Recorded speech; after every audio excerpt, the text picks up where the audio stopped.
Sit tight. I think you guys are going to like this. I think.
I know you were going to show some footage. I'm the one that asked you to show the footage. Don't you remember that, Lance? Yeah. I brought the footage down here. We know that. There's only one king, and you're looking at him right now.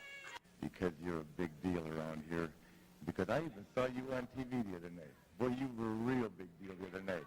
Tell you what I'm going to do for you, what I'm going to do for you, and I'm going to do for Memphis, because I think it's long overdue. You get in that ring, the belt will be on the line, and I'm going to pull you through your hoop, Daddy. Well, you heard it right there. Ric Flair's for the money, giving Lawler a return shot. As Jerry Lawler has won back his Southern heavyweight title in a defeat of Jack Briscoe, is still not with it. Bockwinkel is counting himself.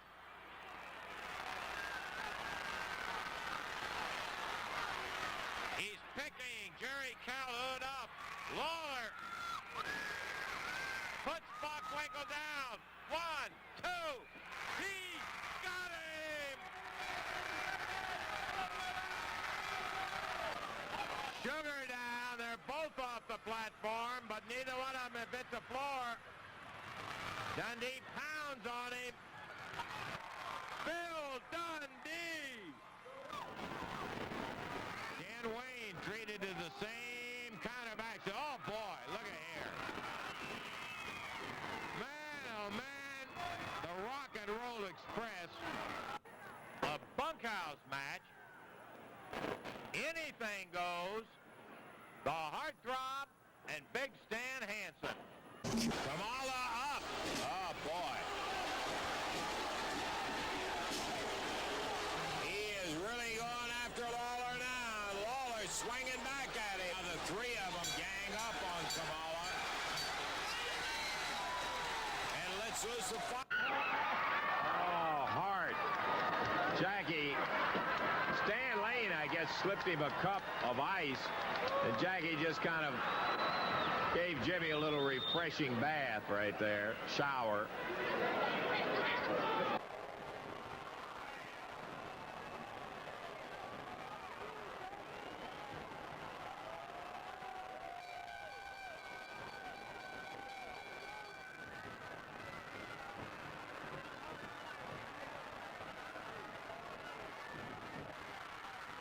As Lawler turns around, Bundy nails him with that chain, throws it back to Hart. There's the splash. This is it.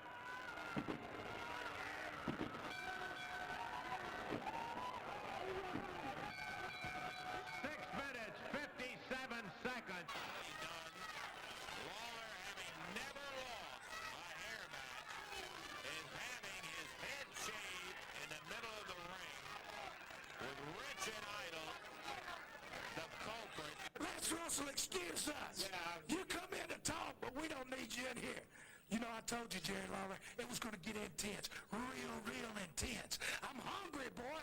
Paul Lee businessman. Look at that hair. The Soul Taker winding it up. Big reverse neck breaker. As the Soul Taker sends Lawler into the ropes. Catches him. Big back drop. Belly to belly. And Starlight really is. You're going down. We're two no-good punks from the hood.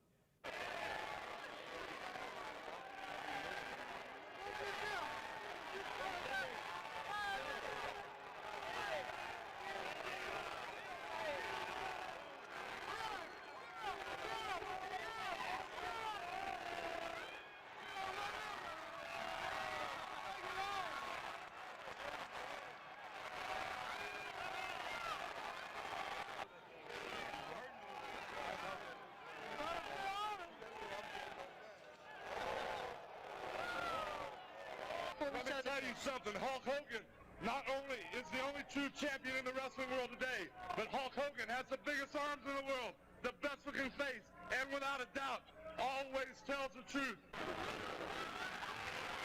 Hart breaks a walking stick over Lawler's back.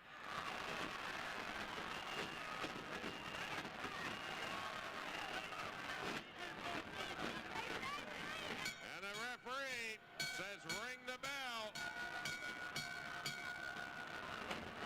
So it'll be a disqualification on the Hulk. And look, he decks Hart. Well, he's just relaxing up on the top rope over there, Shawn Michaels. All of a sudden, change your attitude. That's been a heck of an attitude, too, this guy's got. Jeff goes under, comes back around, takes Michaels into the rope. Michaels leaps over, comes back and takes him. Oh, boy, Shawn Michaels hung on. Flips over the top rope, turns around and a big drop kick. Oh, boy, look at that, there it goes. Championship Wrestling Monday night with a full card lined up at regular prices, including the $3 general admission. You'll see J.D. Costello's triple challenge for $5,000 to be thrown to the crowd. An international kendo stick lumberjack match with Sato and Goto against Jarrett and Tanaka. You'll be seeing the international title against the Southern heavyweight title when Jerry Lawler meets Bam Bam Bigelow with the two titles at stake. Be there Monday night. Show him who the real master is. Body slam. You got him, pal. You got him. Ronnie Gossett cheering on the master of pain. They recover one. Oh, you haven't seen anything until you bit the iron fits of Andy Kaufman. You think I'm just a little man. Wait till you see I have been training, man. I have been training. You will learn to respect a Hollywood star. I'm going to knock you out to the count of 10, and you're going to meet the ultimate humiliation. And there's no pile driver. That's against the rules. I'm gonna chop your head off. I'm gonna kill you, man. Monday night in Memphis, Tennessee. Nobody makes a fool of the Macho Man. Not in Macho Man country. Not in Macho Man country. You're gonna die, man. We Yeah. fight best You're when gonna our die. opponents are the deadly. You're gonna die. Man, tell man, you ain't nothing compared to the Macho Man. Well, if he thinks I'm going to die, he's got another thing coming. Oh, my goodness. From behind, Randy Savage is all over Austin Idol with a crutch. The crutch comes from Angelo Popo.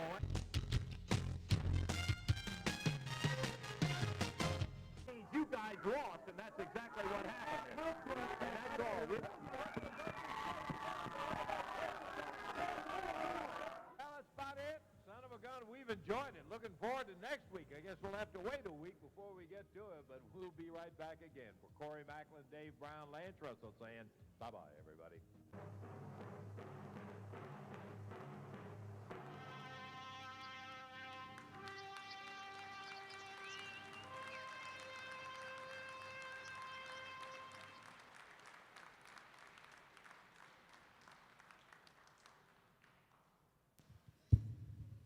Glad we got that audio fixed the last 10 seconds there.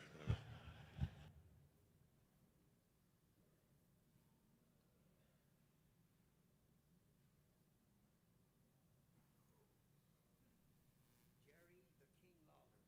This is your favorite luchador of all time, Rey Mysterio. Check. I did this for Jerry. I had a few people help with this. Tony Hunter. What's that?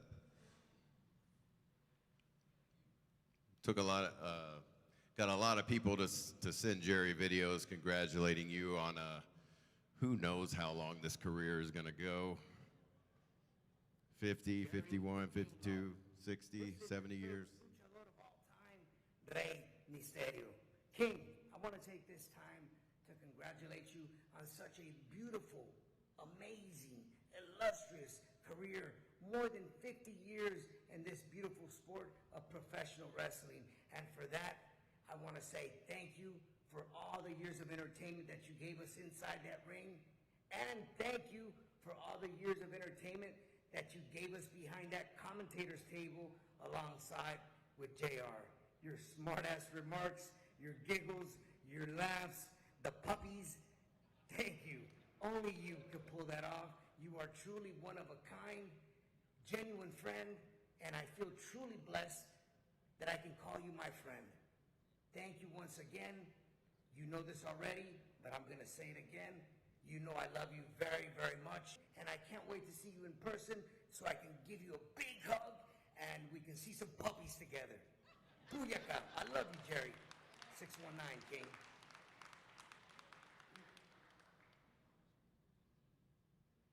When you start talking about legends in the pro wrestling industry, there are a lot of people that are considered legends, but there is no legend that is bigger and better, more royal, more regal than the King, Jerry Lawler.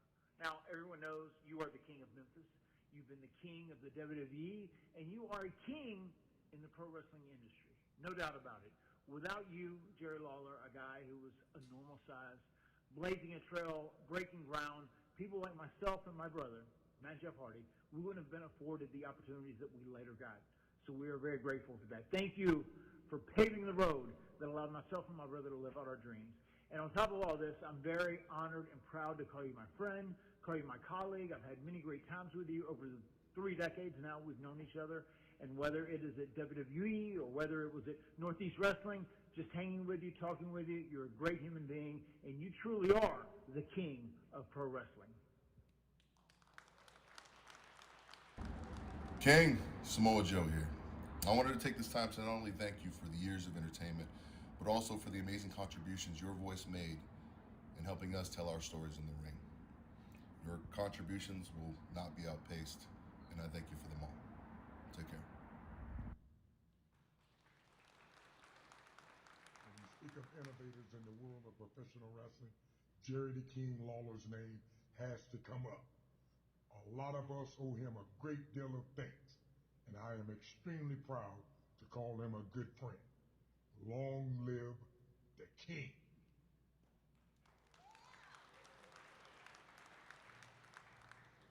Lex Luger here, Jerry the King Lawler. Wow. The man who has done it all. In the ring, on the mic, in his community, you are truly, without a doubt, one of the greatest ever. No wonder we call you the King. And most of all, respect the man that I've come to know and love. You are truly a treasure, King. We love you, man. You're the best.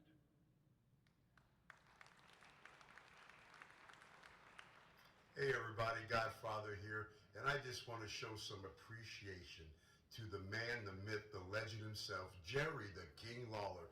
A lot of you people don't know that my very first match ever was against Jerry the King Lawler in Memphis on a Monday night, and you all know how big that is.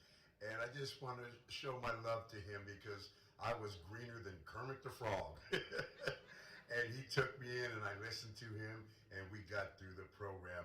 And Jerry also, nobody, and I mean nobody, announced Godfather matches like you did. I have a feeling it had something to do with them girls.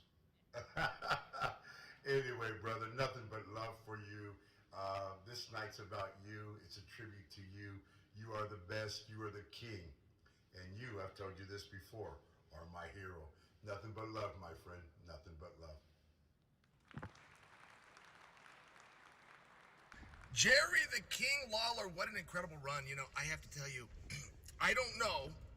I've never decided within myself if I liked you more as a wrestler or as an announcer. But I definitely have to put you in the category of the great entertainers. From your voices to your actions, I got into MMA. And I've even been asked by people to explain some character building in MMA. And I will refer them 100% of the time online, and I will tell them, go and type in Jerry Lawler, I am from Hollywood. It was just one of the great angles ever. It was so amazing to watch that and then to watch you be able to transition. It's very hard for anybody to keep their career going once they get out of the ring. And you were as good, if not the absolute best of anybody. Thank you for the memories, King.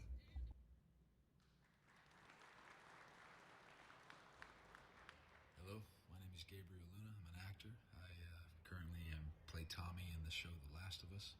I'm a massive wrestling fan and as a result, a huge Jerry the King Lawler fan. And I want to give all my thanks to you, sir, for all that you've given the business and all that you've given us since your time in Memphis all the way through when I got to know you as the co-commentator alongside the voice of wrestling, Jim Ross, and of course you as the king of the ring in WWE. So thankful for everything you've given us, sir, and all my love. The King, Jerry Lawler. I just wanted to say that you and JR are my all-time favorite announce team, even ahead of Brain and Gorilla.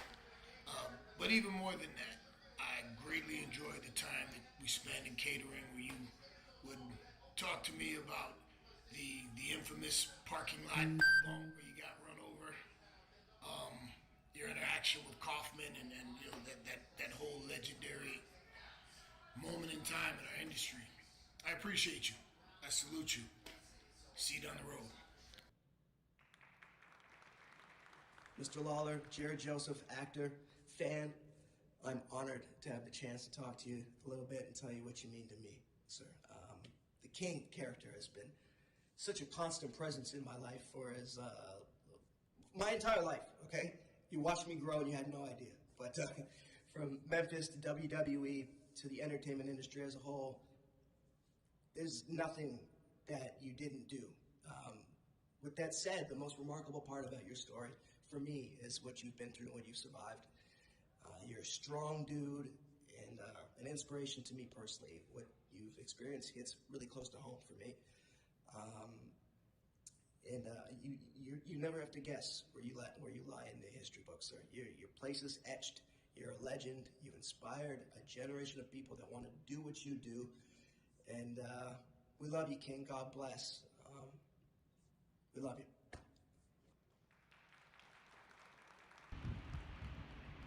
Hey, King. Listen, I just wanted to send you all my best. Hope you're doing great. I love that we're celebrating your career and everything you've meant to professional wrestling. You're an icon in this business. There's no other way to put it. You know, between all of the Mid-South and Andy Kaufman, and then what you did with WWF into WWE, you've been the voice of a generation that we grew up listening to. You're also the soundtrack to a lot of my greatest moments in pro wrestling. And also one of those, which you may not even remember, I worked you in Memphis, WWE house show, and I made sure that I took the Jerry Lawler pile driver in Memphis. Still one of my best memories. So all my best to you, Jerry. You deserve everything. All of the flowers, as the kids say these days. I don't, because I'm old too. See you, bud. Hey everybody, Wolfie D here, and man, I am so upset that I could not be there for this, King. I really wish I could have been there, just had a little scheduling mix up with some family stuff and things like that, but here I am.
best pals together.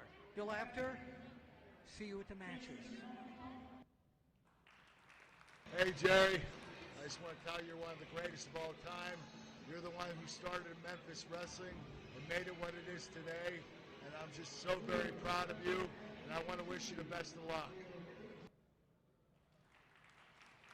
Jerry the King Lawler, how you doing, man? It's Devon W here. Very good friend of yours. At least I would consider myself an extremely very good friend of yours. The things that you've done in your 50 years of pro wrestling has been incredible.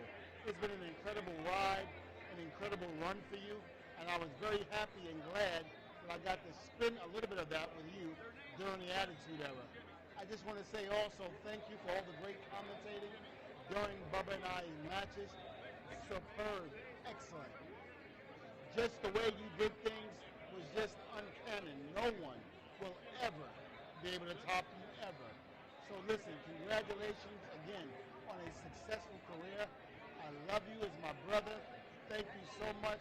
And do me a favor, get the tablets and testify. Take care, Jerry.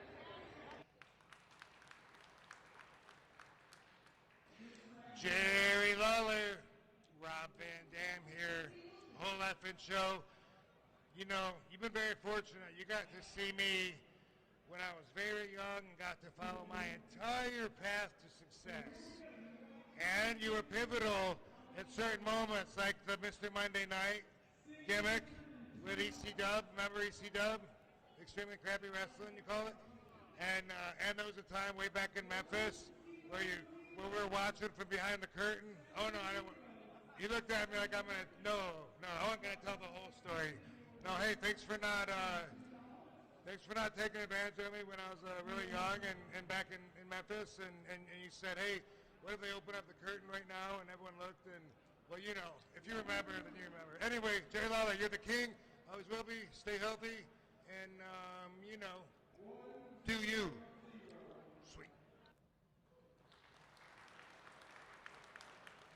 Jerry the King Lawler. You know, I've chased you through Memphis. I chased you through Florida. I chased you through Georgia. Did I say Georgia? I traced you all the way through WWE. You always avoided me except that one time you and I grew that record house in Memphis, Tennessee. Jerry, I love you. Get well, stay well, and let's live with more time. That's right, Jerry the King Lawler. It's the Headbangers here, and we just want to say thank you. You gave us our start at USWA back in the day, and as the Spiders, and that kind of kick-started us off to where we are now here. So we just want to say thank you for that opportunity. Grateful. Thank you, Jerry. Hey, Jerry Lawler. Like I said in the old days when you hired me, bigger boy, let me tell you something, bigger boy. I wish you the best farewell show of them all. I've always liked you. I've always liked you a lot. You always took care of me, and I thank you for that. You'll always be in my good memories. Good luck. Have a great last show. Bonne chance, mon ami. Jerry, Matthew Riddle, King of Bros. We've met a couple times at WWE. And I just wanted to say, you know, you made a very huge impact in my life. When I was younger, I watched my first ever Kiss My Foot match, where you lost to Bret Hart, then refused to kiss his feet, and then he made you kiss his feet, then stuck your own foot in your own mouth. Pretty brutal, bro, but you made memories, dude. Love you. Hope everything's good, dude. Later. Gary, it's Rhino. I remember a few years ago we mixed it up in the ring, and you kicked my ass. Kicked out of the gore, and then you pile drove me. 1, 2, 3, you beat me. But Jerry, just to let you know, that wasn't a gore, it was a spear that you kicked out. All the best, Jerry. Love you. Your buddy, Rhino. Hi, Jerry. Look over here. He's Slater. I'm so glad you kicked his ass and pile jobbed him, man. That's awesome. He's lying. Next time we're in Memphis, we're going to hit the town, go to your restaurant, and have a damn good time, baby. Woo! Jerry! Jerry Lawler, Jack Doan here. Just wanted to congratulate you on a wonderful career. and always appreciated you putting the referees over way better than Michael Cole, that's for sure. I'm glad you have taught him a lot. In all seriousness, we had a lot of laughs, and you were just a great person to be around, very special, and I wanted to say congratulations on your career, and I hope it's going to be a wonderful show, and I'll need some backstage passes. When I was a kid, I turned on that TV at Channel 41 Louisville, and I'd see Jerry the King Lawler working for Nick Goulas. Jerry the King Lawler. He's still rough, he's still tough, he's still in the business, he's still kicking ass and taking names. Jerry Lawler he's a legend in Evansville, and I'm proud to say I've been in the ring with him. Have a good night, Jerry. Jerry Lawler, first of all, I want to congratulate you on this monumental event that they're having in Evansville, Indiana. It is so good to see you back on your feet. I am a former stroke survivor as well. I've had 3 of them. It slowed me down a little bit, but I'm back in the wrestling business. And once again, I mentioned the fact that you protected me back in the USWA days when you were working with Jarrett, and I had a bunch of heat on me because I put a picture of you getting beat up by Nick Bockwinkel on the front cover that I did in Memphis, Tennessee. And Christine Jarrett grabbed me by my cheek and had that book and had that magazine from Pro Wrestling Illustrated and said, you took that picture. That was done in our area. You're not allowed to do that anymore. And I was terrified of her.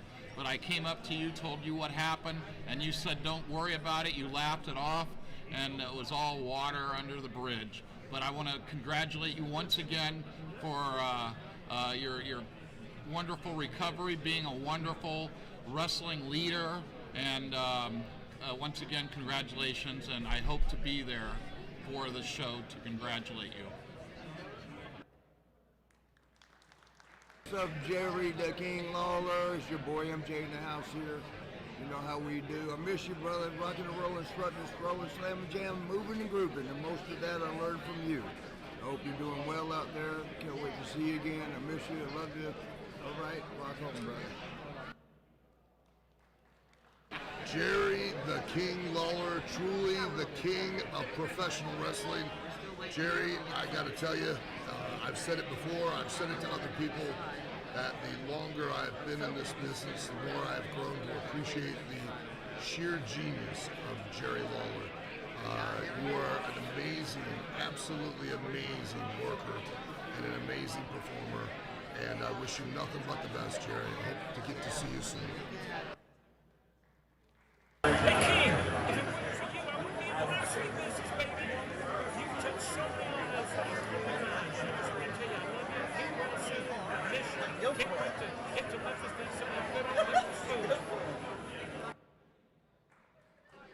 Hey Jerry, it's Mike Chioda.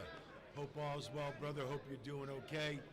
Miss you. I want to thank you for all the years in the wrestling business. 35 years I was with WWE. And I appreciate always being so good to you, to me, and really miss you, brother. Get strong, get well. All right, hope to see you soon around on the road somewhere. And much love, Jerry. Talk to you soon. Go Steelers, though.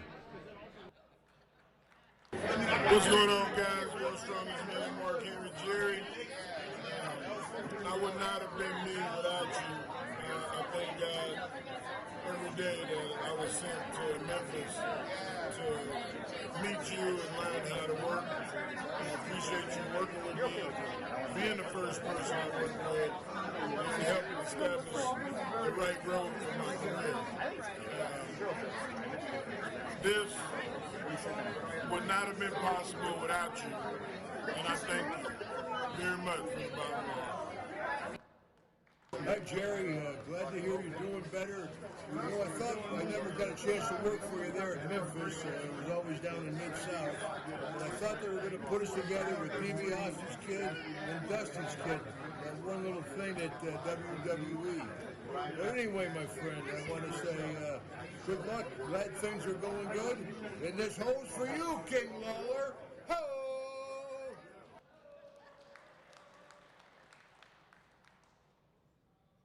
Hey, Jerry, been there, done that. I'm pulling for you, buddy.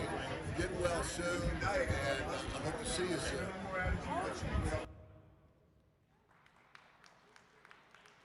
Well, King, they tell me you're a little under the weather. Now, I heard about it when it happened. Didn't half believe it because I, along with everybody else, thinks you're indestructible. But if you are on your way back, my friend, I want to wish you all the luck in the world. You know how you're respected amongst the boys. That'll never change. They're doing a big benefit show for you. Evansville's a good town for you, I know that. Just want to wish you all the best and get well soon, my man. You're missed. Hey Jerry, Hornswoggle here. I just want to say, hope all is well. Keep fighting a good fight. Miss you, buddy. See you soon. Jerry, sorry, I think I'm going to miss your show in Evansville, but headbangers next to me. It's the way it works, you know, at a wrestling convention. No big deal. And actually, this is a lot like the time that we wrestled in Illinois, where I asked you to, bless America, hit me with the baseball bat that you decided to hit me way harder on and split my head wide open, and we just started bleeding and had to keep wrestling. But Jerry, have a great show, amazing night, and you deserve it all. Jerry, this is Steve Lombardi. I just wanted to say I was so honored to have shared the ring with you in Michigan, because that match that you put together, we both faced each other, and at the end, we tagged together and we beat up the referee and we beat up the manager, and it's the first guy I ever wrestled that I got my hand raised together with. So you have ring psychology like no one before. So Jerry, Steve Lombardi just telling you, I love you with all my heart. You're the best psychologist in the ring and the best person in the wrestling business I ever met. That's from my heart. Hey Jerry, Jake Roberts here. Squared Circle Expo, man. Missing you. It's just not the same without you. You've done a lot for this business, man. It means a lot to me. It should be for everybody.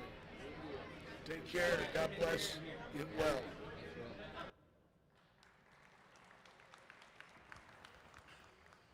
Jerry, Chris Jericho here. I just want to congratulate you on being one of the true greats in this business, and still possibly my favorite punch. Maybe Dick Murdoch. Maybe Dick Murdoch first, Jerry Lawler second. And I'm sure you'd appreciate that and accept that. Also want to say thanks for always being so cool to me in WWE and WWF when I first started. Even when there was a bunch of assholes trying to kill me politically, you always were on my side and always very cool. I appreciate that. I learned a lot from you, man. I still remember coming over to your house to do Talk as Jericho, which was amazing. You have the Batmobile, and what more can you say? From your cartoons, your artwork. I remember one of my coolest moments is when you drew me in one of your, maybe it was a Christmas book or something like that. But yeah, dude, if you want to talk about just a great career and just an exemplary example, I think those two of the same words, exemplary example, we'll go with it, we're wrestlers, of a true pro and a guy who, at least for me, always did his best. And it was awesome to have you on my cruise years ago. You wanted to do it for free, but I wouldn't let you. I think I paid your trans, 30 cents a mile or whatever it was. King, I love you, man. You've always been great to me, and I just want to say thank you. Thank you for all you've done for Chris Jericho and all you've done for pro wrestling, man. Much respect and love forever. That was a punch. I dropped the fist. I actually dropped the fist the other day. A guy landed out of position for the moonsault, so I said, fuck it. I'll just go to the second rope and drop a king fist. Wasn't as good as yours. Cheers, buddy. Hey everyone, this is Glenn Jacobs, also known as WWE Hall of Famer Kane. Just like so many other people, Jerry Lawler was very influential on my career, especially in the early days. Now, he did make me dress up as a Christmas tree, but things turned out pretty okay in the end. I just want to thank Jerry for everything that he's done for me and everything that he's done for the wrestling industry. Hey, this is Bret the Hitman Hart, and I want to send all my best out to my longtime friend and opponent and my friendly foe, Jerry the King Lawler. Jerry, I want to thank you, and I want to congratulate you on 50-plus years of being a professional wrestler. There's not very many guys that can say that, but you did it with class, and you did it with style, and you're just an amazing guy and an amazing artist and performer, and I'm really, really proud to have worked with you in the ring. You're one of my favorite villains to ever step in the ring with, and when it comes to being one of the villains that I worked with, you were as good or better than anybody ever worked with. You were the best villain that I ever stepped in the ring with, and nobody had more heat than you because you know how to do it. You were a fantastic worker, and I appreciate every second that I had in the ring with you. You really are the best, and just know that I'm in your corner cheering you on. Hope you get through your stroke. I know what it's like. It's a tough battle, but it's a slow, tough battle, and you can win it just over time by just staying strong and just know everybody loves you. Stay cool, stay safe, keep on rocking, Jerry Lawler, and God bless. Oh, something, Hulkamaniac! I got a feeling that things are going to be bigger than ever for Jerry the King Lawler. You know what I think about Jerry? His career started here, and it just skyrocketed, and it's still going strong today. You know, I think about the greats like Andre the Giant, Bruno San Martino. I think about superstar Billy Graham, but Jerry the King Lawler is on the top of the heap. What a great life, what a great career, what a bunch of great friends. You know something, Jerry Lawler? We love you, brother. I just wanted to give you a shout out because you, without a doubt, are the greatest of all time. And by the way, Jerry Lawler, what you gonna do when Hulk Hogan drops the leg right on you?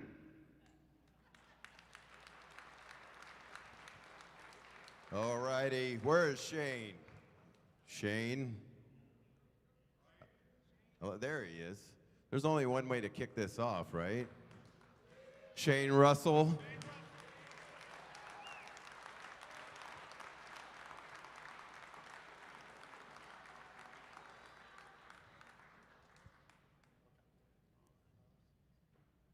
Hello again, everybody. Shane Russell and Jeffrey Osborne right along ringside, all ready to go for another big day of championship wrestling. By golly, let's get this celebration started for Jerry the King Lawler and all the other great wrestling legends here in Evansville tonight.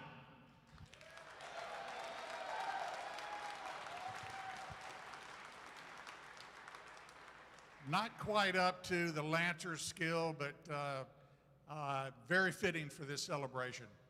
Thank you so much, Jeffrey, for having me here tonight. I want to first say that for those of you that don't know what I just said, that was my dad's, what he said every Saturday morning at 11 o'clock. And it's very near and dear to my heart.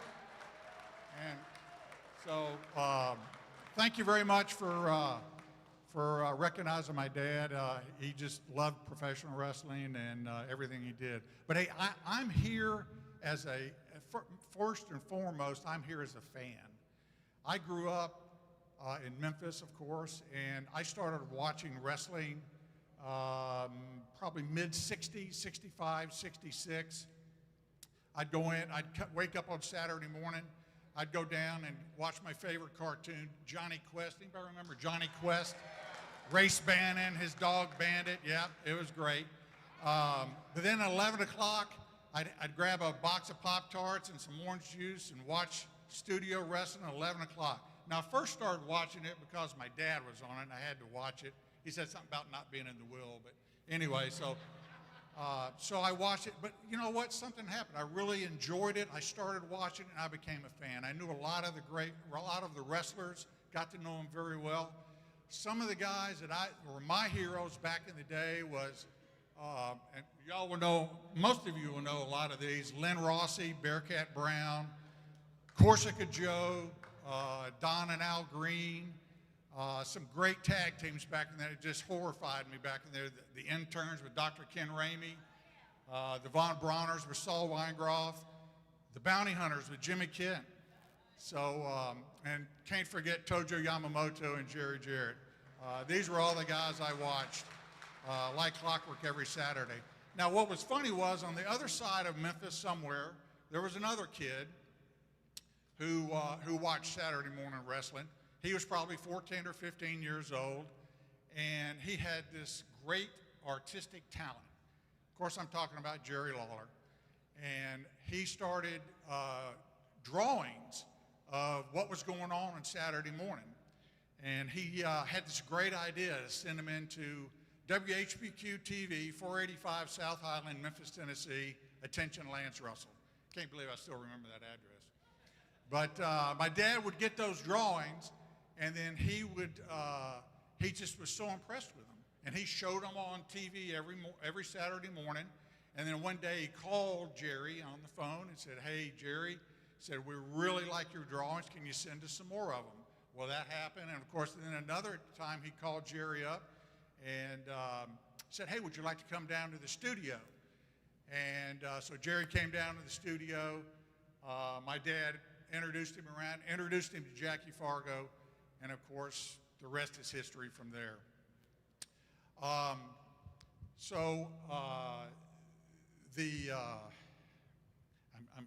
sorry, I'm trying to remember here what I was going to say, but anyway, the one thing that changed, Fabulous Jackie Fargo was my hero. He often imitated, never duplicated the inventor of the Fargo strut. He was just my man. But then all of a sudden there came this tag team. It's managed by Sam Bass and Jim White and Jerry Lawler. A brash-talking Jerry Lawler, very arrogant. This is me thinking back in the day. This guy's really arrogant. He's so disrespectful to the fans. He's disrespectful to the other wrestlers. He disrespected my dad. He on TV he would call him Banana Nose. Now you know my older brother. He got the name William Lance. And guess what I got? I got the nose. So all through grade school and junior high, I was known as Banana Nose Jr. Try living with that all your life. You know what? I hated Jerry Lawler. He even started a restaurant, had slam burgers and jabroni burgers, and he had a banana nose hot dog. Said foot long, just like Lance Russell's nose. So yeah, he was not my favorite guy, but I tell you what, there was one night that changed everything for me. Jerry, you may not remember this. I rode with Dad up to Jackson, Tennessee to do the matches. And when it was over with, we were getting in the car and I jumped in the front seat and Dad said, "Hey Shane, you need to jump in the back seat. We're gonna take one of the guys back to let him ride back to Memphis with us." So I jumped back there. Well, who do you think rode back to Memphis with us? My enemy, the guy that I didn't like. It was Jerry Lawler. Well, I think, this is going to be a long hour-and-a-half ride back to Memphis, but let me tell you, things really started to change. We started talking about wrestling. He told me how he got into the business, how he did the drawings. He sent them into Dad, and we kind of clicked. We talked about music. I'm a big Beatles fan. I think he's a big Beatles fan. And I'll never forget this, Jerry. We talked about a really popular band back in the time called Dr. Hook. And he said he was a big fan of Dr. Man, I love Dr. Hook. I'm thinking, well, this guy's not too bad. He's actually kind of nice. So at the end of the evening, this guy, he's my new hero. He's my friend. I've actually got a poster that says, "To Shane, my best friend." I'm sure you've never signed that on anybody else's picture before, but yeah, but then it was just a great ride home, and my whole outlook on Jerry Lawler changed. What really solidified my respect for him, and I may have the year wrong, I'm very bad on dates, but I think it was 1974, when they called it the Road to the Gold. And it was when he was going after Jack Briscoe's title. He did, I want to say 12 or 15 matches, weeks in a row, where they brought in different guys, starting with Ricky Gibson and Jackie Fargo. They had The Sheik was there, Bobo Brazil twice. Bobo was one of my favorites. Mr. Wrestling 2. Then he fought Jerry Briscoe, Jack's brother, and then of course he had a shot at Jack Briscoe's title. But all those Monday nights were sellouts. It was a packed house. This guy has been in some of the greatest matches. The Tupelo concession stand brawl the empty arena match with Terry Funk.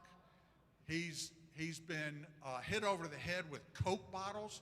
I was in the studio on Channel 13 when Mike Stark came out and hit Jerry over the head with a Coke bottle. As a little kid, I'm sitting, I just couldn't believe it. My mouth dropped. And then he gets up, and I'm thinking, he's got to be dead, right? No, but he got up. I think there was another time when Handsome Jimmy may have hit you over the head with a Coke bottle, too. But he's been thrown from the ring by Joe LeDuc, landed on my dad's announce table right at the Mid-South Coliseum. The guy's done it all. He's wrestled the Mummy. He's wrestled Frankenstein. He's friends with Adam West, the original Batman. This guy is truly the king of wrestling. Now, I'm going to tell you, I'm going to end with I know I'm going long, Jeff. Sorry about this. But I've got two really stories I want to tell you. And if I can get through this without getting emotional, it's going to be amazing. But in 2000 I want to say 15 or so, my sister was dying of liver cancer. And my dad was battling early onset dementia. And so we went up to Memphis, and we were staying at my sister's house, and she fell. He woke up in the middle of the night, my dad did, and fell down.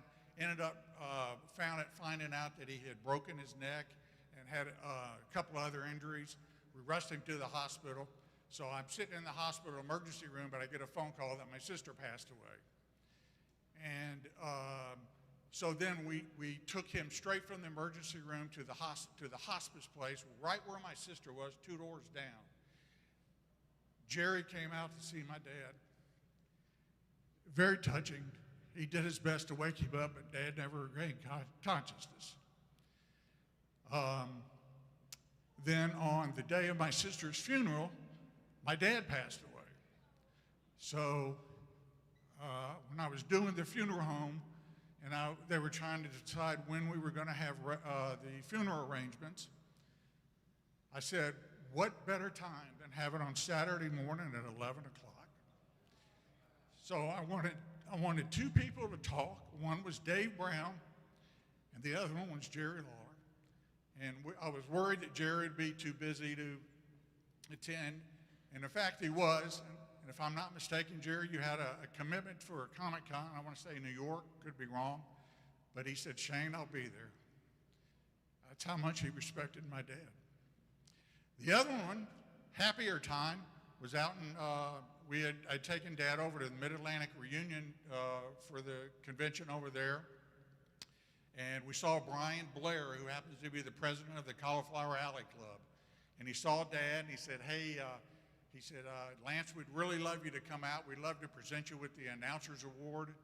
And so we thought about it and called Brian back and said, yeah, we'd love to do it. He goes, well, great. He says, you can pick anybody you want to introduce you to the crowd. And Dad didn't even hesitate. He said, I want the King. He said, yeah, but Dad said, yeah, but he's probably busy. He's got such a busy schedule.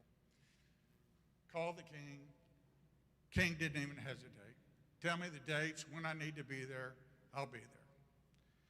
The respect between my dad and the friendship between my dad and Jerry were really special. So, in closing, for all the fans, Jerry, and for this fan especially, I want to say thank you for all you've done in the business. And I also want to thank all the other wrestling legends here. Thank you for your sacrifices, for your memories that you've given every single one of us, except for Jimmy Hart. Is he here?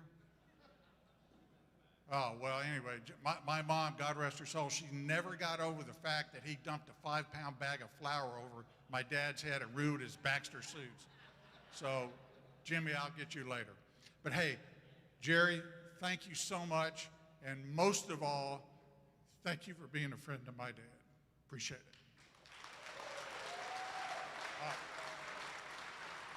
You want to do?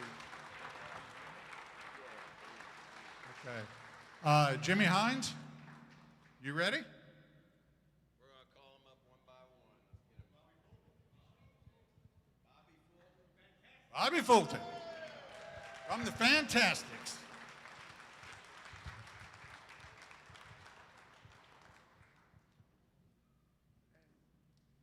I really enjoyed what you said. I meant a lot. I remember your dad. Hey, they put me first because I can't talk. So I just want to say that Jerry the King Lawler and Superstar Bill Dundee, two very influential people in wrestling for me. I remember as a young boy, 20 years old, coming to Evansville at the Coliseum, wrestling. Both Bill Dundee and Jerry Lawler, as a matter of fact, gave me a lot of advice. A lot of people talked about Jerry's ideal of artist and his wrestling and all of his, but do you realize that he is a great hairdresser? Did you understand me? Do you understand what I'm saying? Hairdresser. One night in Boone, Mississippi, Jerry Lawler, when I had hair, did my hair. Well, back then we had separate dressing rooms. And I walked out to the ring, and then the private was in the ring, and when Dennis see me, he went, "Are you Conway Twitty?" He had my hair perfect. But hey, I just want to be thankful that I'm here along with him to say congratulations, Jerry the King Lawler. You are the king.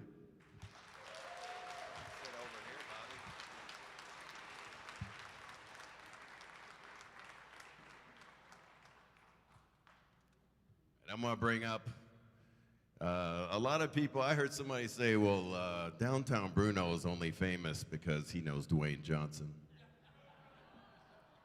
Maybe, hold on, maybe Dwayne Johnson is famous because he met Downtown Bruno.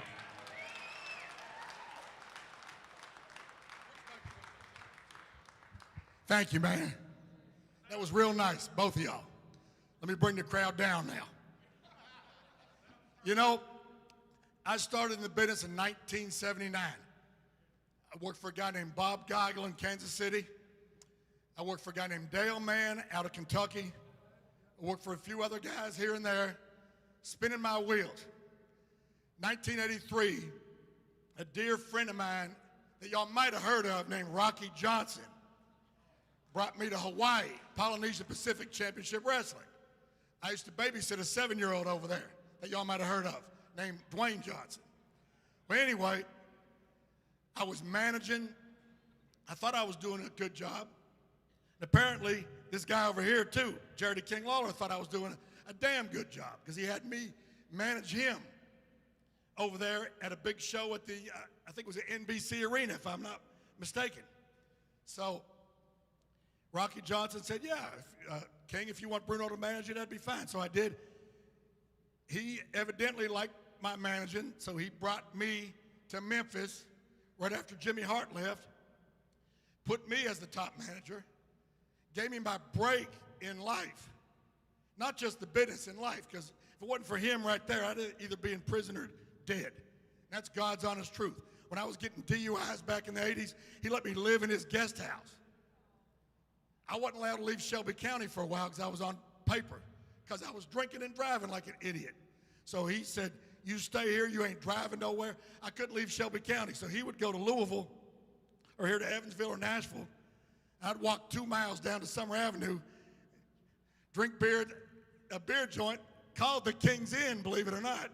Drink beer all night and walk back. He'd come back and I was sitting there. He thought I was in there reading the Bible all night. You know, I'm not going to go on and on and on where people don't like me no more. A couple things. The funniest story ever in the 45 years I've been in the business. I was refereeing the King against the Texas Outlaw, who was a guy named Jeff Gaylord in Ripley, Tennessee. So Gaylord come out with a cowboy hat, a mask, big old long duster jacket like the Undertaker wears. And, of course, Lawler came out with his crown and his outfit, whatever. So I'm the referee. So I checked Lawler and everything. He goes, well, check that guy. So I checked the Texas Outlaw. He took his big cape off.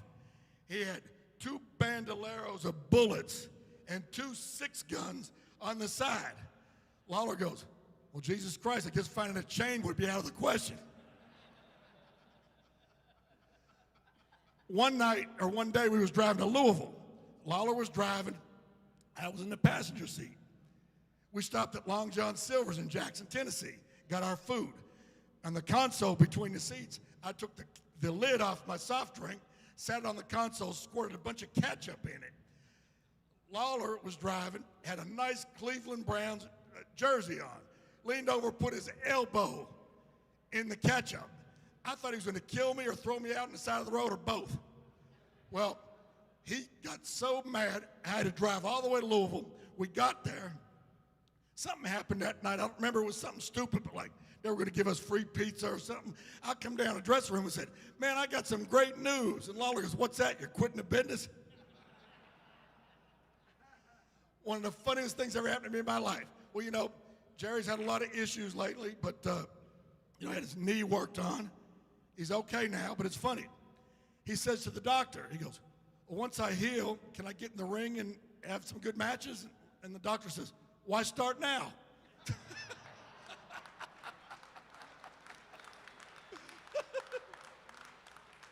All right, well, I'm going to give the floor to everybody else before you throw me on the floor for talking too long. So I just want to thank the King for giving me my life.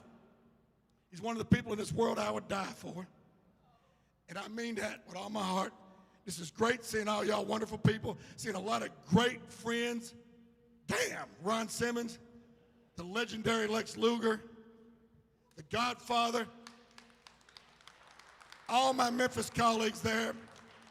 Too many to mention. You know who they are. They'll all be up here. I seen Mick Foley out here somewhere, which is wonderful. I used to manage him too. So, last but not least, I want everybody to remember one thing. It's like Mama says, it bees that way sometimes. Thank you.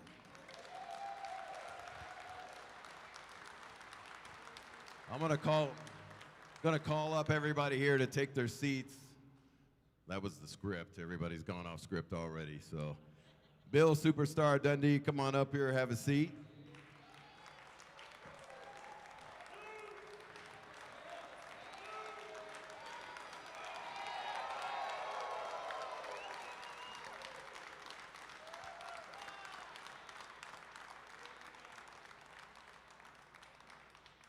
Ricky Morton, come on down.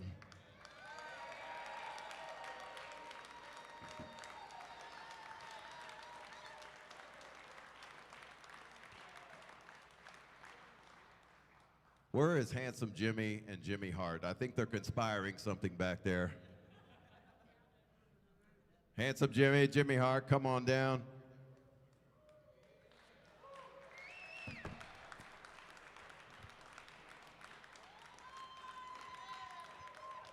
Somebody check him for a Coke bottle.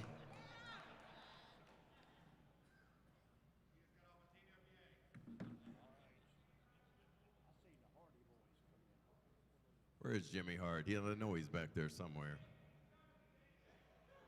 He's naked? What?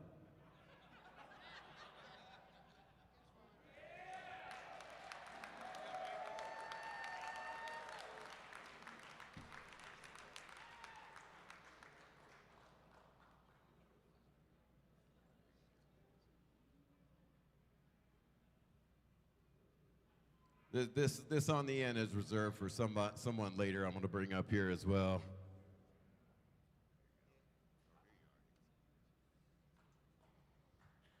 Here you go, Jimmy. This was the original plan.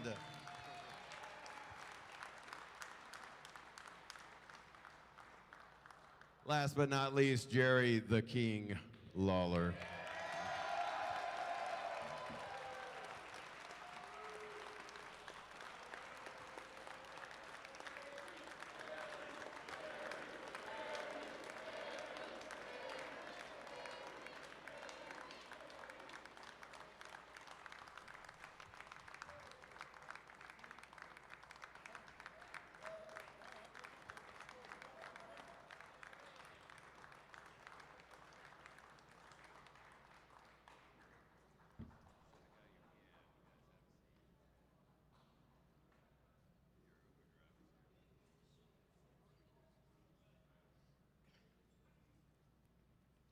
welcome to the 2024 edition of RuPaul's Senior Drag Race.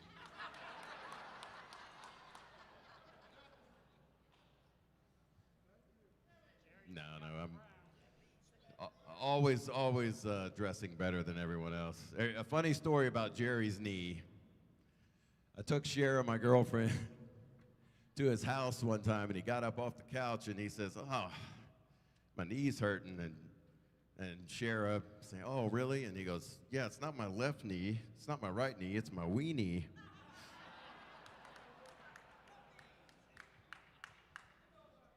But don't these guys look great? Don't they look great?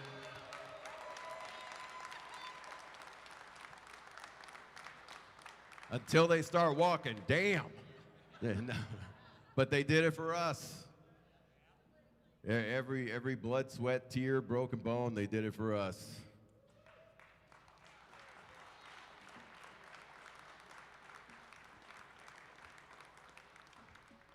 I'm trying these jokes out. I'm not a comedian, so. If you would have told, tomorrow will be the 50th anniversary of when I actually became a wrestling fan. 50th. I told you guys in the car today. If you would have told me, if you would have told the 10-year-old Jeff in 1979 that I would be up on stage with my childhood heroes, I would say, holy shit, these guys are still alive in 2024.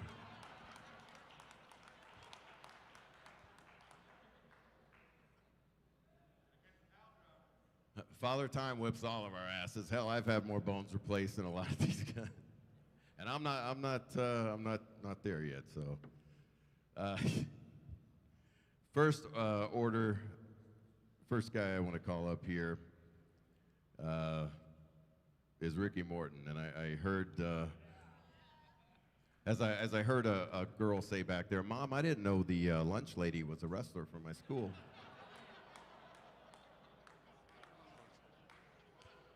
Now I want to say, I did not know this until recently, and this says something about Ricky's character. I'm not even going to do that one joke. Oh God, there was a kid here. I didn't want to. Something like, you want me to do it? I was going to say like, no, I don't. Oof. The Fabs and the Rock and Roll Express in the '80s, they got more head than Peyton Manning. I don't know. I'm just, I didn't know this until recently. Ric Flair really puts over Ricky Morton, and in WCW days, when Ricky Morton would come out, the women screaming would distort your television set. That is a true story. And Ric Flair says, "You are one of the best ever." And I didn't know this. They offered you the NWA World Championship, said, "We're going to give Ricky Morton a run at the NWA World Championship." And he said, "This is a great opportunity." And they said, "Well, we want you to split from Robert Gibson." And Ricky Morton goes, "Thank you for the opportunity, but I'm going to pass." That says a lot about this dude.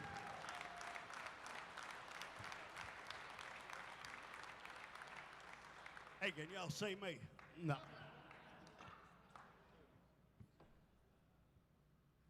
It's hard to follow all the guys that's come up here, especially the comedian back here.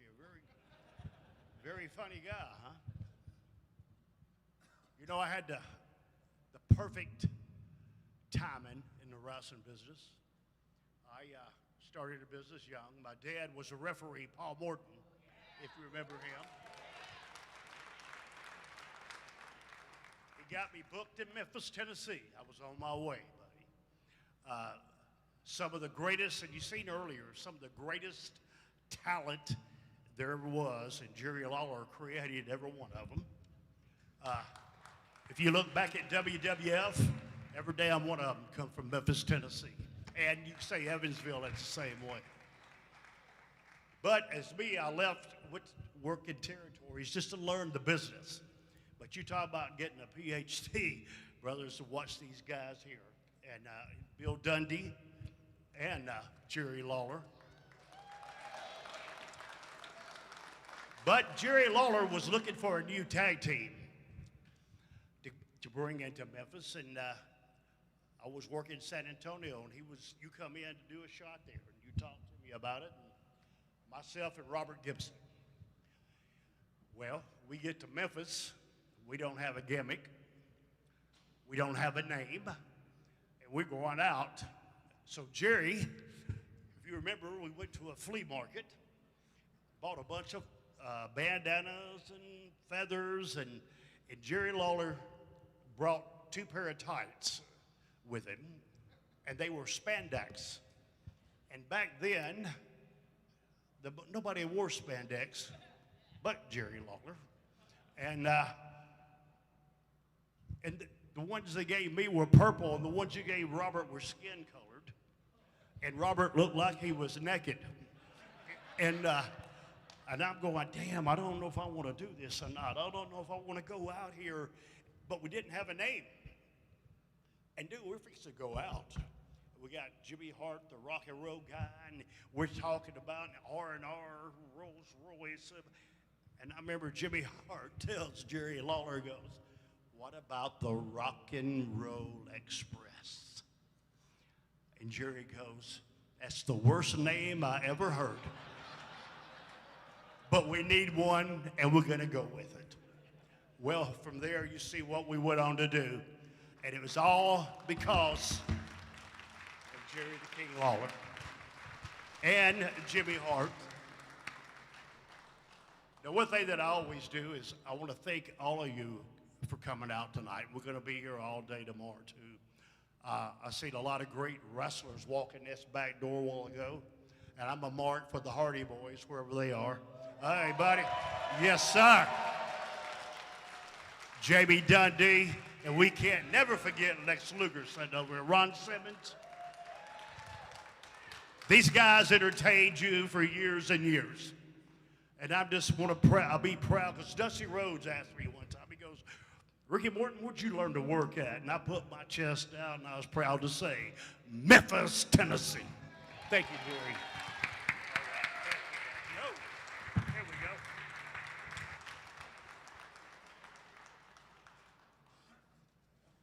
I got this script, King. Can't be like you and Terry Funk and just call it the ring, man. I thought Missy Hyatt was coming. Missy's not here? Well. Did you guys see that movie she was in? The Wrestler? Oh, it's been terrible, terrible. All right, Jamie Dundee is here tonight. I see you got your tickets at the radio station. Jamie was complaining about going viral last week. Did everybody see that? He was voted worst guest ever on Jerry Springer.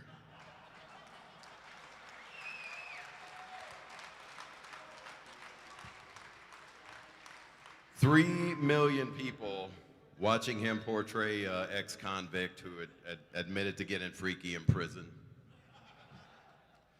I heard he's very freaky in the sheets. That's what the Klan said. I don't know. But Jamie going viral, I mean, that can't be a bad thing. It's the first time it didn't require penicillin for you. I mean, it's really okay. Jamie, come on up here. I know you wanted to talk. Do you want? Jamie never wants to talk. We better put a 1 fall 10-minute time limit on this damn thing if Jamie.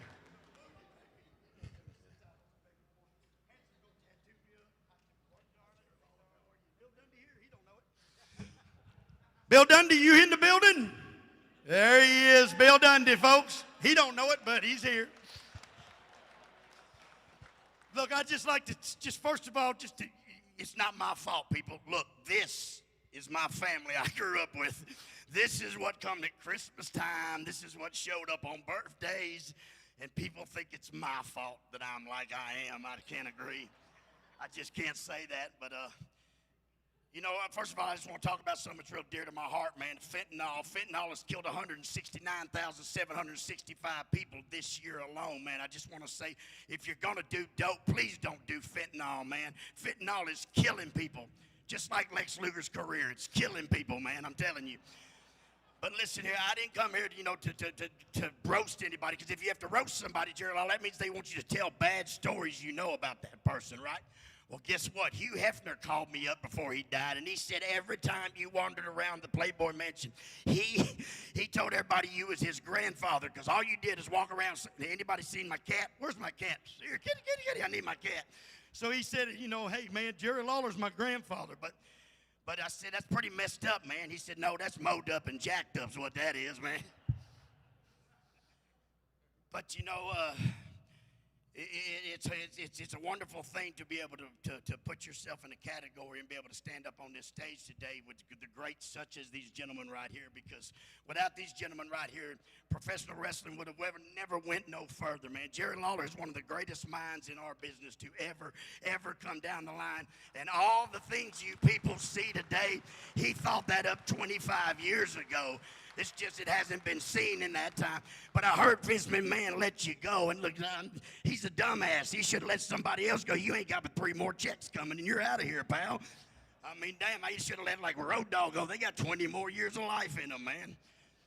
And you know, after reading your book, King, you said you have done everything in the world except never put a drug or alcohol or anything bad in your system. And me and the Godfather want to know if you want to smoke a joint one time before you go. We just want to know one time before you're out of here if you want to burn one down. We go out back, man. 'Cause you've done everything in the world, so you have to just get the feeling of the natural herb one time. Right, handsome? Right, baby? I mean, come on, King. Hell, everybody here will smoke one if you'll smoke one, King. We'll all do it together, man. Well, hell. Watch this. Bill Dundee. Yes. I love you, Pop. Sitting there looking like Grandpa Munster. But I mean, hey, Grandpa Munster was the pimp of the family, you know. Hey, this is no joke, y'all. Me and Ricky Morton one time in the year 2000, we were both in jail at the same time. Ricky was in Murfreesboro, and I was in Muhlenberg County, and we were writing letters back and forward, and we were bitching because Lawler didn't pay us enough money, and that's why we were in jail. We couldn't pay our damn child support. We were going up and down the road, and one time Jerry Lawler said, are you boys on dope? So you don't pay us enough to be on food, Jerry Lawler, more or less on any damn dope. And I'm glad to see Ron Simmons is here, my brother right there, my brother from another mother, see? Y'all don't even know. He said, tell him I can't talk. Tell him I can't talk. As if me and him, if he was there, you would understand. But listen, y'all, I just want to say that it's my honor and my privilege to be at a junction such as tonight. And on my way in the back door, Brian Christopher was hanging around out back, and he told me to tell you, I love you, King. Oh, wait, who's next? Who's next? He said, I don't know. I don't know. Come on up. That was all right, Jamie. That was all right. Give him a hand, man.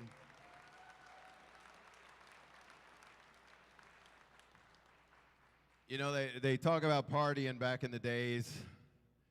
I saw Ricky at the hotel a while ago. Somebody goes, man, is Ricky been partying today? No, he just stood up too fast. He got a little woozy. That's what happens these days. You get. All right, Memphis was all about, it was every week, it was like these guys were rock stars and they came to our city. 2,000, 3,000 people at the Evansville Coliseum was not uncommon. Handsome Jimmy had a record. Jimmy Hart did music for WWE. Jerry the King Lawler had 2 records. Jimmy Hart had a hit record. He had a top 10 hit.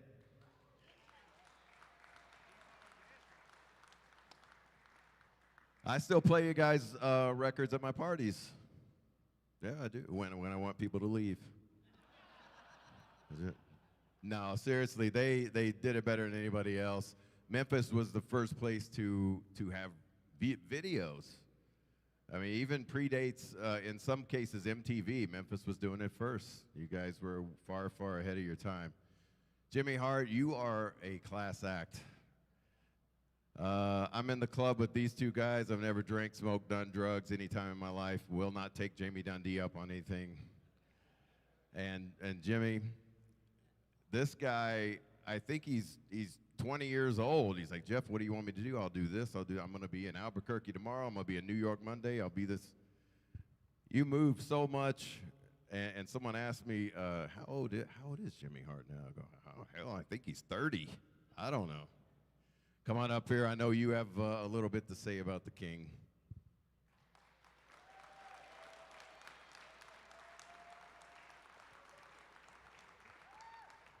Thank you, guys. First of all, thank everybody in Evansville for so many years coming out to see all of us, because we really appreciate you, because I know you spent your hard-earned money doing that. So hopefully we entertain you guys enough. So we really thank you, thank you, thank you.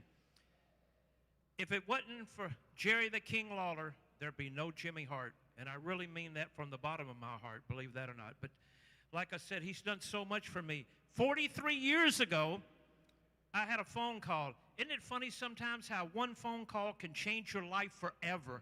Well, that's what happened to me. The King called me about helping with the wrestling album and also about joining the great company, the wrestling company in Memphis. And that's exactly what happened to me. When I came in, Jerry kind of gave me carte blanche. He let me do my own interviews. I got to dress crazy, wild, unbelievable. He was okay with that. If I came up one of the crazy angles that I came up with, he'd always tweet it a little bit for me and make it so much better. But that's the King. He always opened the door. He let me do music, shoot videos.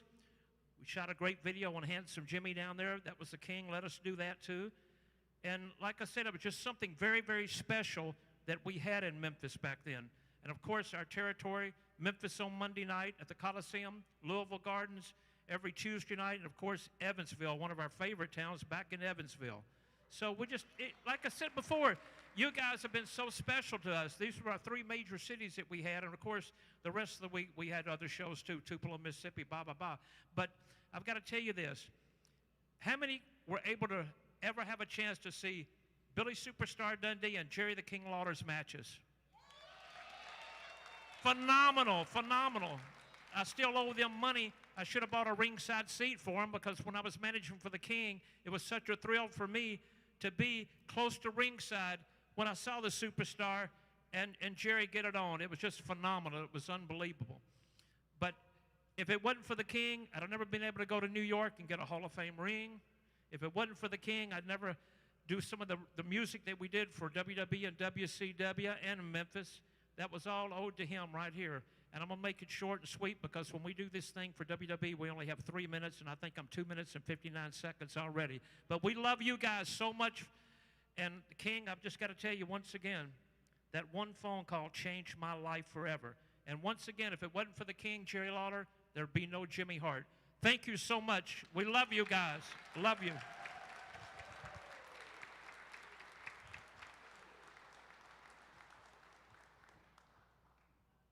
This next guy is one of the most humble men I've ever met.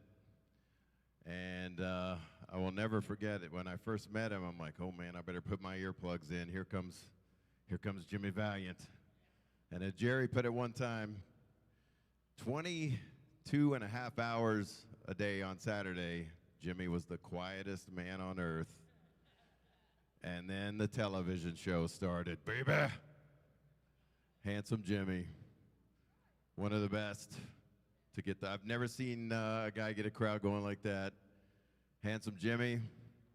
That referral to the first time a bottle, I believe, was used in pro wrestling was to smash over King's head.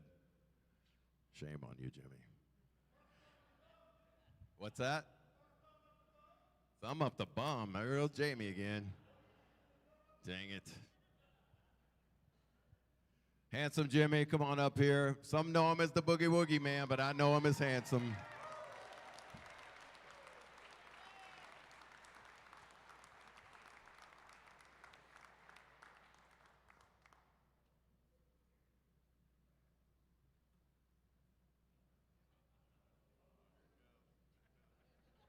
Woo, mercy.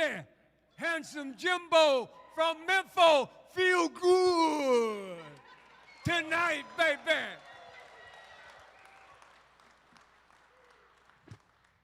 You know, y'all, first of all,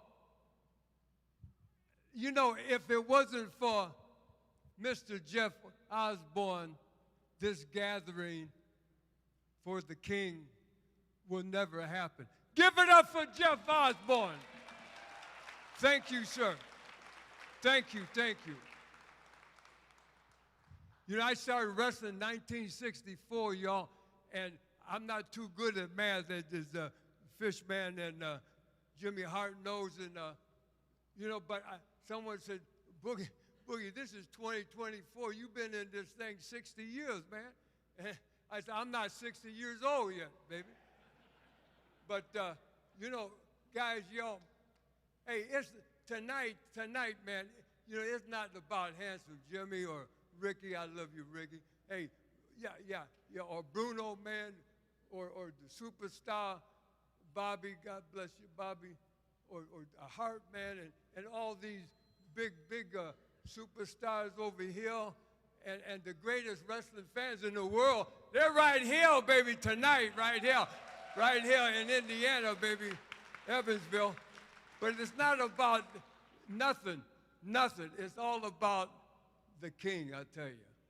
The king, baby, right here. You know, this man, not only is he the best worker, he's the best talker, he's the best booker, you know, but this guy, man, he can draw, he can paint, he can sing, he can do anything and everything. And I was very fortunate to be able to, in the 60s, 70s, and 80s, work with all the big stars, man, you know, and I can tell you the gospel and all these people right here and these big stars over here, but the most money that I have ever made in my life was with King, Jerry the King Lawler, man. I call him Kingfish, man. This man he bought me a house one time. Bought me a house, baby. And did I paint what color did I paint everything? Not everything. There's one little small bit you could see it added to the end. It involves Jimmy too, right? One day, after the Kingfish bought Handsome Jimmy a house, about a block away from my house, I think it was done that way so I could watch over Handsome Jimmy to make sure he wouldn't leave the territory, right? So Handsome comes over one day and he goes, Jimbo from Memphis, can I talk to you? And I said, yeah, what is it? He says, can you take this to the king? And I said, what is it? He said, these house keys. I said, why am I going to give the house keys for? He said, because Jimbo is leaving Memphis. And I went, what? So Handsome, the last thing I saw him, he was packed up in his Winnebago heading down the highway with a U-Haul trailer.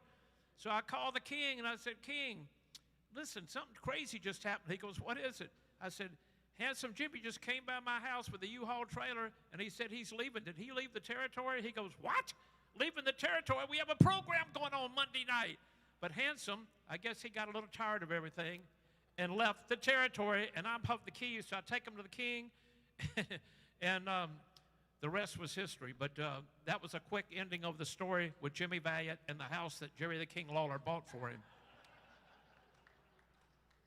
I tell you, y'all, you know, Kingfish, he wrote his autobiography, and he said, Handsome stayed in that house. We bought him for 6 weeks, but I say 6 months. I really did.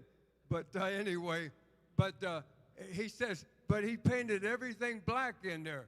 He says the whole bathroom painted black, the toilet, the sink, the bathtub. He says the walls, he says it was a black room, brother, man. And anyway, but guys, hey, this guy here, I could tell you a million stories of it, but I just love him, man. I love him to death, and he knows it. We've been friends. I'm just so honored to be here tonight and be part of this with you all. Just give it up, everybody.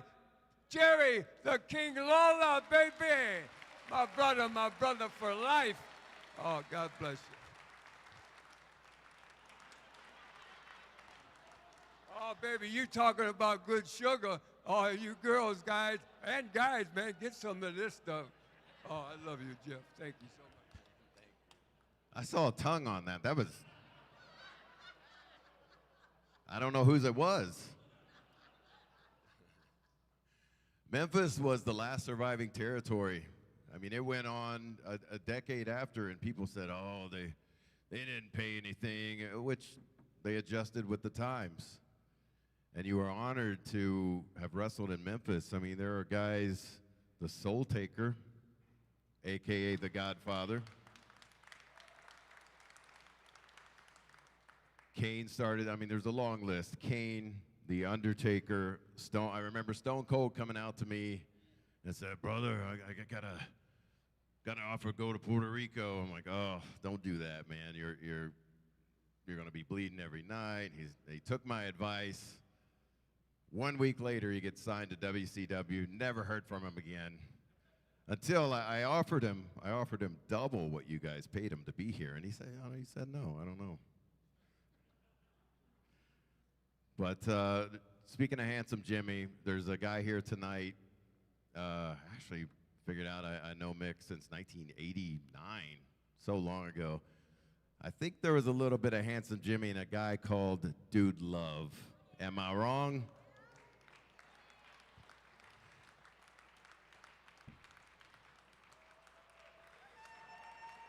Give it up for Mick Foley, ladies and gentlemen.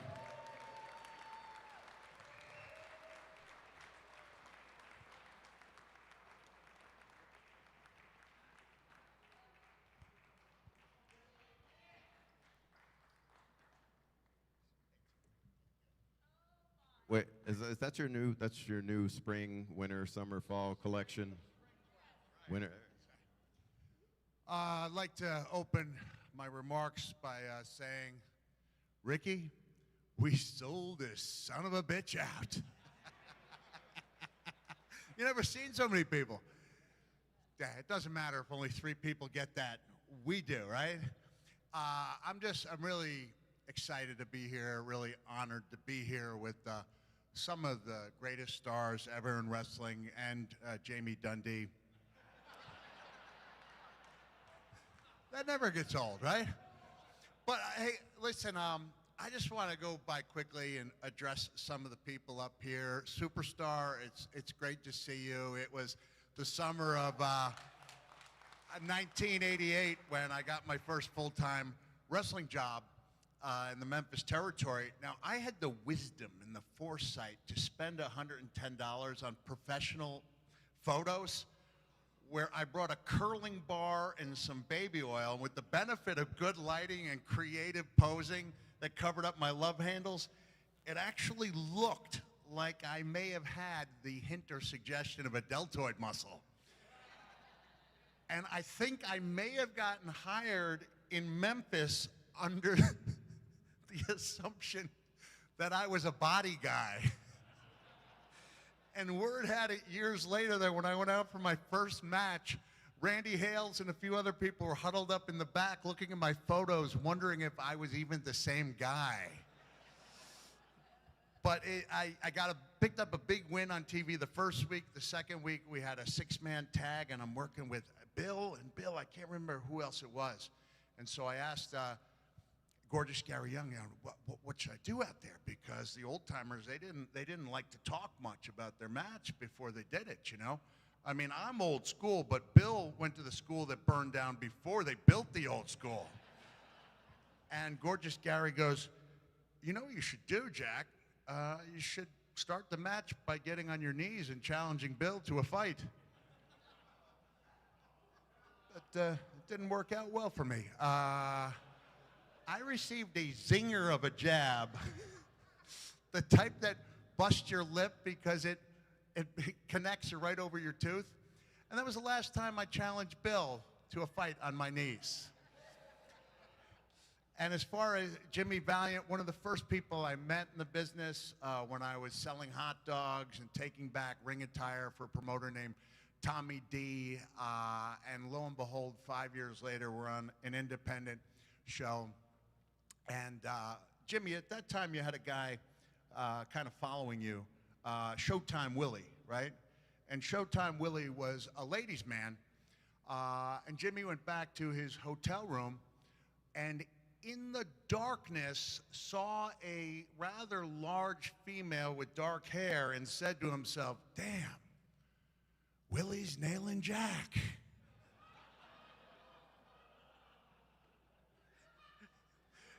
And his response was so telling. He said, "That's cool."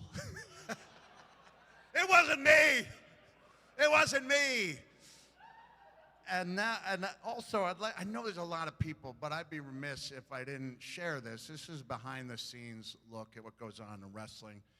This is a series of texts with me and Jerry Lawler. This is dated March 12th. Jerry, I've been taking these deep dives into the stuff you did with Andy Kaufman, the Tales from the Territories, the I'm from Hollywood documentary. Just a few random things. I really liked the 2-on-1 match you had with Jimmy Hart and Kaufman. Some great stuff. Jimmy threw a pretty good punch, and it looked like Andy was connecting on some of those haymakers he threw. That was the end of the conversation. Jerry didn't get back to me.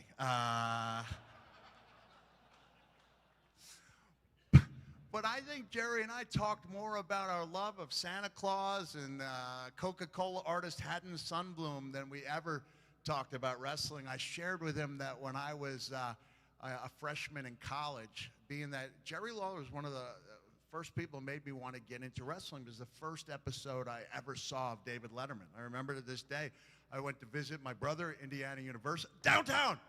What the heck, man? I didn't see you.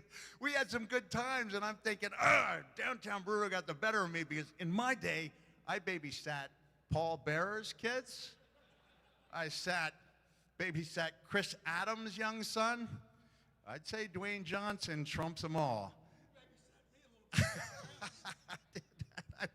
While you're up here, I'm thinking of the blue jumpsuit with the sparkling downtown Bruno, and Bruno had that way of sneaking up on people, like in the same way that it's like Mr. Sacco, right? The reveal of Mr. Sacco. If you're bringing out, and Bobby, man, how about the time I get a call and Bobby Fulton's having a wrestling show, and I'm not booked on it, right? I don't know Bobby that well. And he says, I really need you, man. Robert Gibson canceled on me. And I said, where's the show? He said, Virginia, 400 miles from my home on Long Island. And I said, that's an 800-mile round trip. He goes, I really need you. I said, what am I going to do? He said, you're going to team up with Ricky Morton. I said, I'll do it on one condition. He said, what's that? I said, I'm wearing the bandanas around my boots. And doggone it, I did, right? And he sold his butt off, and I made that fiery comeback with all three moves that I knew, and we brought the house down. But Bruno would sneak up, right? It's just like if you're going to sneak up on a human being, what better way than to do this? So who was the guy? There was a guy, Baron Mikkel Cicluna, who was proudly and affectionately referred to as the fakest of all the wrestlers, right? And he would go for the foreign object, not by taking his hand at the shortest route from here into the trunks. He would go way up here and way down here. And when I started using Mr. Sacco, I just borrowed from Mikkel Cicluna the same way that I blatantly ripped off Boogie Woogie Jimmy Valiant when I was trying to be Dude Love, right? So Austin Idol, he's not here.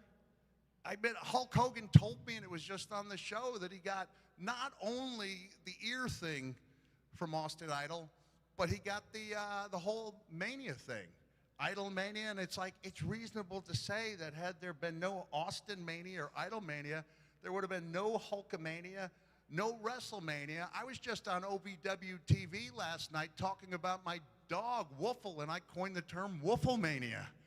And it all goes back to Jimmy Valiant. But in conclusion, did I address everybody up here? Jerry, thank you so much for having me here. This is really cool. This is an event I did not think I could make. And when things opened up, I was really proud to be here. Listen, I like to say I loved working in Evansville, but I was here in '88. There are far more people in this audience tonight than there were. Because Evansville was where you got the check, right? And that was one of the darkest times of my life, looking at that check from Memphis. Until one night, remember, Bruno, the football challenge match? where the deal was Bruno's in my corner with gorgeous Gary Young. Robert Fuller's wife Sylvia's in that corner. They were in a cage, right? And we had to throw around this football that was like tethered with 2 keys on each side of the football, a key on each side of the football. And it was audience participation. It would go out into the ring and, into the crowd. They would kick it back. And eventually you would unlock, the person who won would unlock the cage in which their proponent would come out. Bruno came out in a diaper, turned on me and Gary Young. One of the most vicious things you've ever seen. And that night, do you remember the crowd that night in Evansville? It had like tripled. And I thought to myself, I can put butts in seats. I moved that needle from 50 people to 150 just like that. And on that one night, $50 payoff. So I didn't always like my time, and I put in a book. And Bruno, this has come from the heart. This is not me trying to get a laugh. It dawned on me just recently, sometimes you say things and you mean them a certain way, they come across another way. I referred to Bruno as a sniveling runt of a man because I thought it was funny, and it's not, and I apologize for that. That was...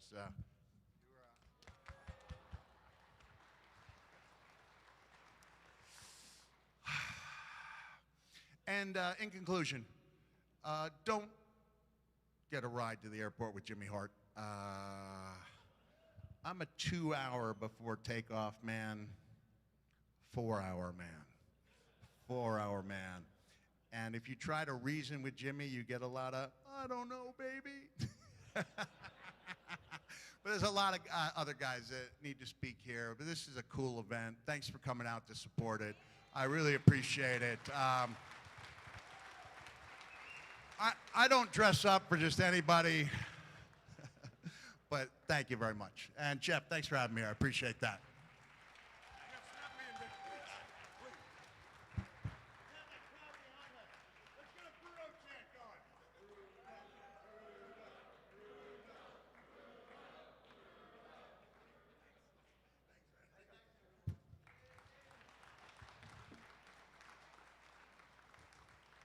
Cher, do you want to do it? Got a special surprise? Whenever I went to the King's house, the last thing these guys sometimes want to talk about is wrestling, because everybody wants to talk about wrestling here, and I like talking to Jerry about football stuff sometimes, and we're talking about the Guardians in first place. He may actually get to see his team make it to the World Series, or crash and burn, or uh-oh. One more thing. I've been mentioning these deep dives I've been taking. And so we watched that empty arena match. And my younger boys got to see your dad for the first time. And the word I kept using, and I really emphasized it, I just said, he was a gentleman. Your dad was a gentleman. He was a class act. And when my family lived in the panhandle of Florida. Again, this is not a laugh line. I owned a gym. I didn't go there, but I owned it. And in Navarre, and your dad used to stop by, and I always raved about him, always thought he was one of the very best to ever call a match. And when you were up here, it really touched my heart, and that's why I came back just to say he was a gentleman and a class act, and very much missed. So thanks, everyone. Yeah, it's true, right? True.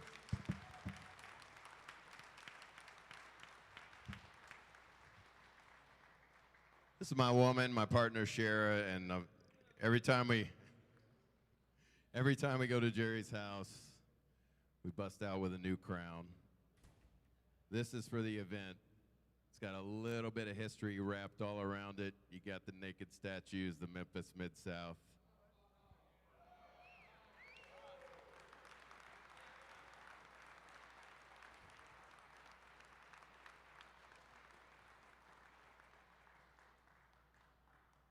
We got, just dying on me.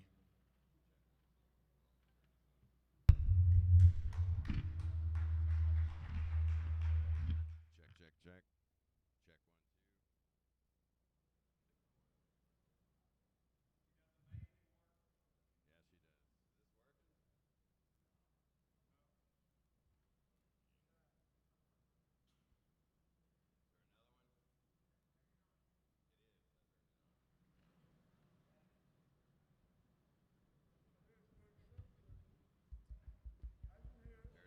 A little bit. Check, check, check, check, check. A little bit more. This one's working. Oh, shit, Bill.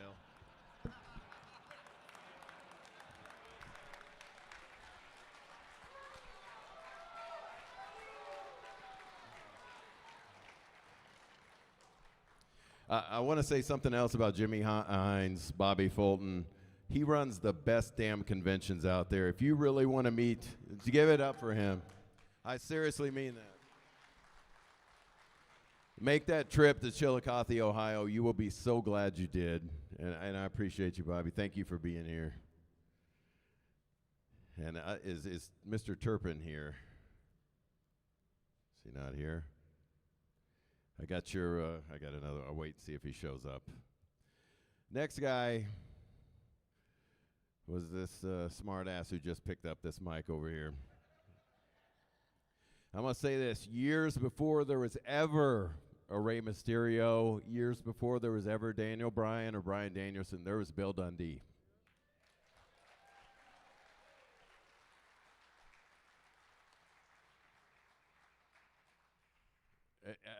I got a funny story about Jerry. He came and did an appearance at my store, and there was this little old lady in the back. Oh, Bill Dundee this, Bill Dundee that, and she gets up to Jerry and goes, Jerry, you look so good. You've aged so well. And Jerry goes, you know who hasn't? Look at this guy. Look at Bill Dundee, right? He's aged 10.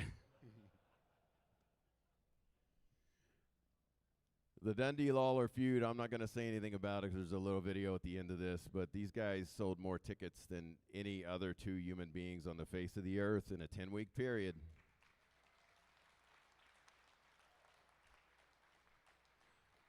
I didn't know this until recently. Everybody talks about Mid-South Wrestling in 1983, 1980. It was some of the best damn television that I have ever seen. That was not Bill Watts. That was Bill Dundee.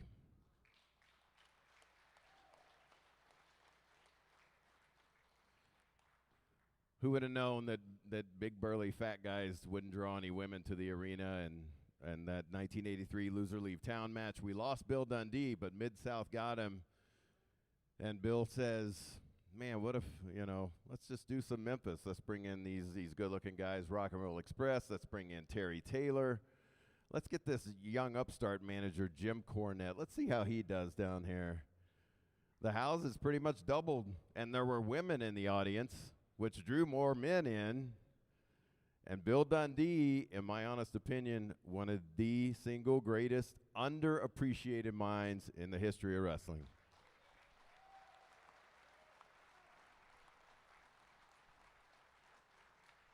Did you want to say something, Bill?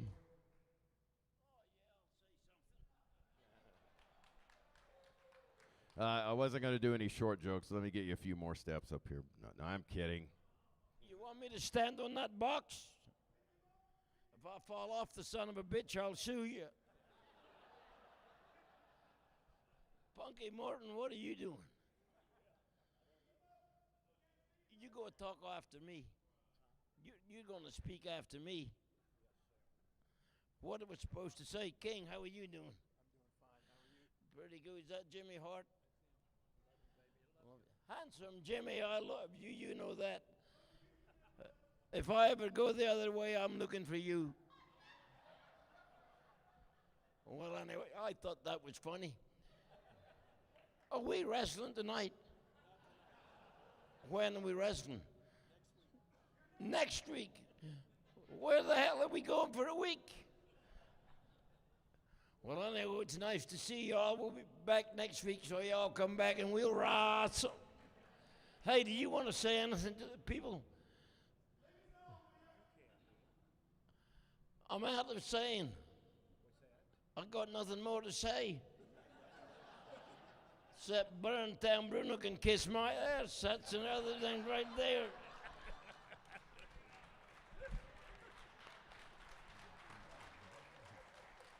The first superstar of wrestling, Bill Dundee.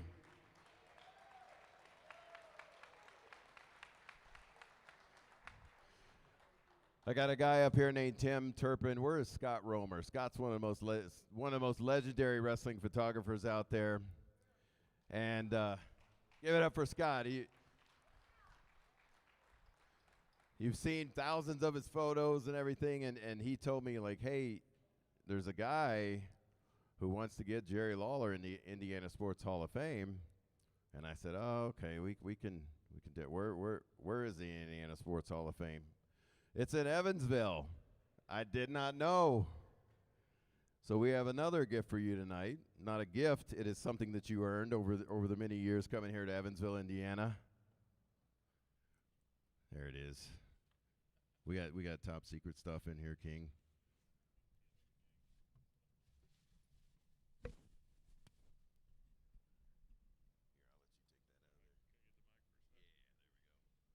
Tim Turpin, everyone.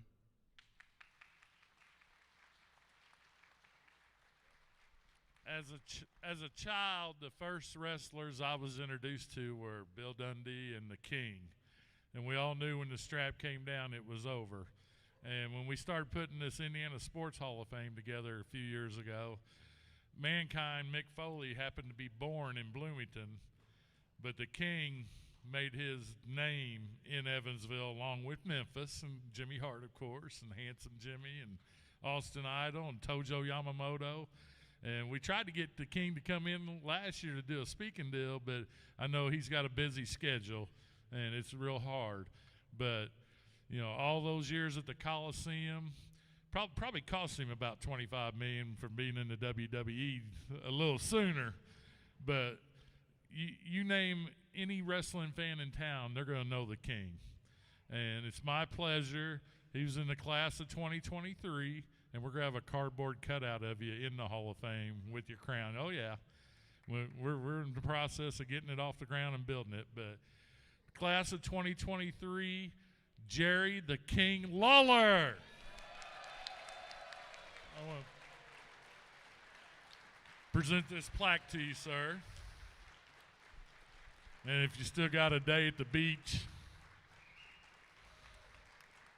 here's a ball hat you can wear when you're driving down the road.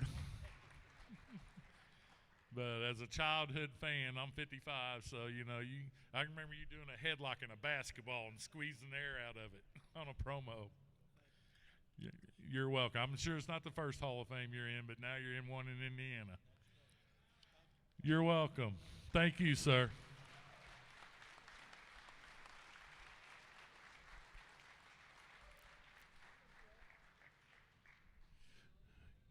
Godfather, would you like to say a few words?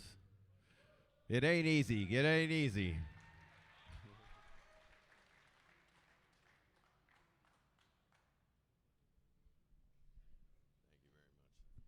What's going on, everybody? What an honor it is to be here with the King.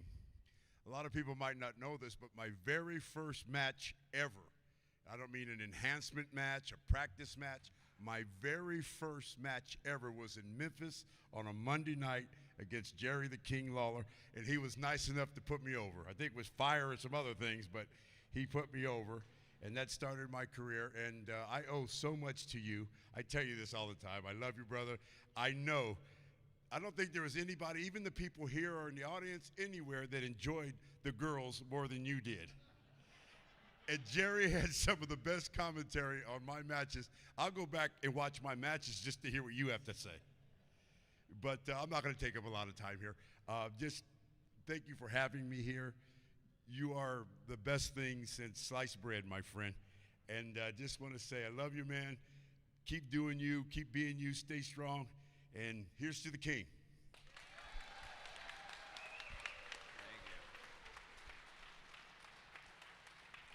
Tony, does anybody else want to say anything over there?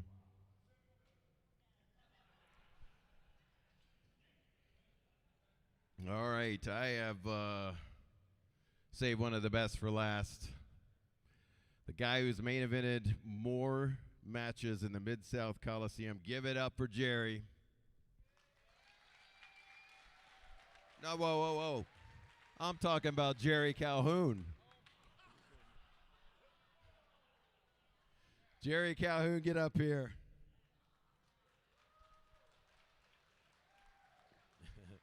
I gotcha. I was on the phone with King one night, probably about 2 months ago, and a lot of people say, man, you know, everybody wanted to be Jerry Lawler just because he was the King. And somebody said, well, who would you have been, Jeff, if you could have been anyone else? And I got to thinking, I'm like, man, you could be Superstar, you could be Rock and Roll Express, Fantastic, you know, Handsome, Jimmy Hart. I'm like, damn, this guy was 2 feet away from everything. 2 feet.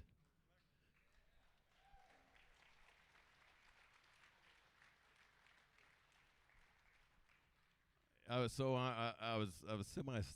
We went to lunch. Me and Shara, they call it the Liars Lunch, and I was so honored to meet you. I was semi starstruck because you never got to come to Evansville, Indiana. A few times, really. I miss those nights. Must not have been there. I couldn't afford it. I was a poor kid. They raised that damn price to $4. Oh shit! I never heard. $4. There was a lady tonight. She was going to come in here and. She heard the price to get in, or tomorrow it was 10, and I was selling tickets for $10. She goes, "Oh my God, we used to go to that Coliseum for $3. I can't believe it's $10 now." But anyway, this guy was part of the Andy Kaufman deal. He was crucial to the Andy Kaufman, the whole entire day that changed wrestling forever. And I talked it over with King, and we feel you need to be sitting at this table. Hold on, that ain't it. I say tonight we recognize Jerry Calhoun as one of the legends of Memphis wrestling.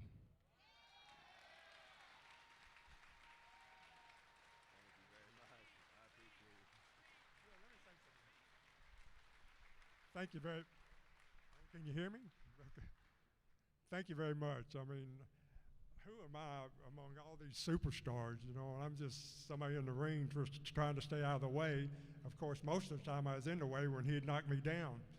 But say a few things about the superstars up here. Handsome Jimmy. Well, I thought we was going to get married one time because he kissed me so much in the ring. I said, man, when you going to give me the ring? So, and Bruno, I refereed one of his matches on a spot show. And he's wrestling a woman who's taken after Andy Kaufman, by the way. So he was supposed to go over. So had the match, and the woman covered him. And I go down to count 1. I'm saying, Bruno, kick out. 2, I said, Bruno, kick out. 3, well, I counted him out. So whoa, what happened? I got back in the back and said, Bruno, why didn't you kick out? He said, I didn't have enough strength to pick the woman off of me.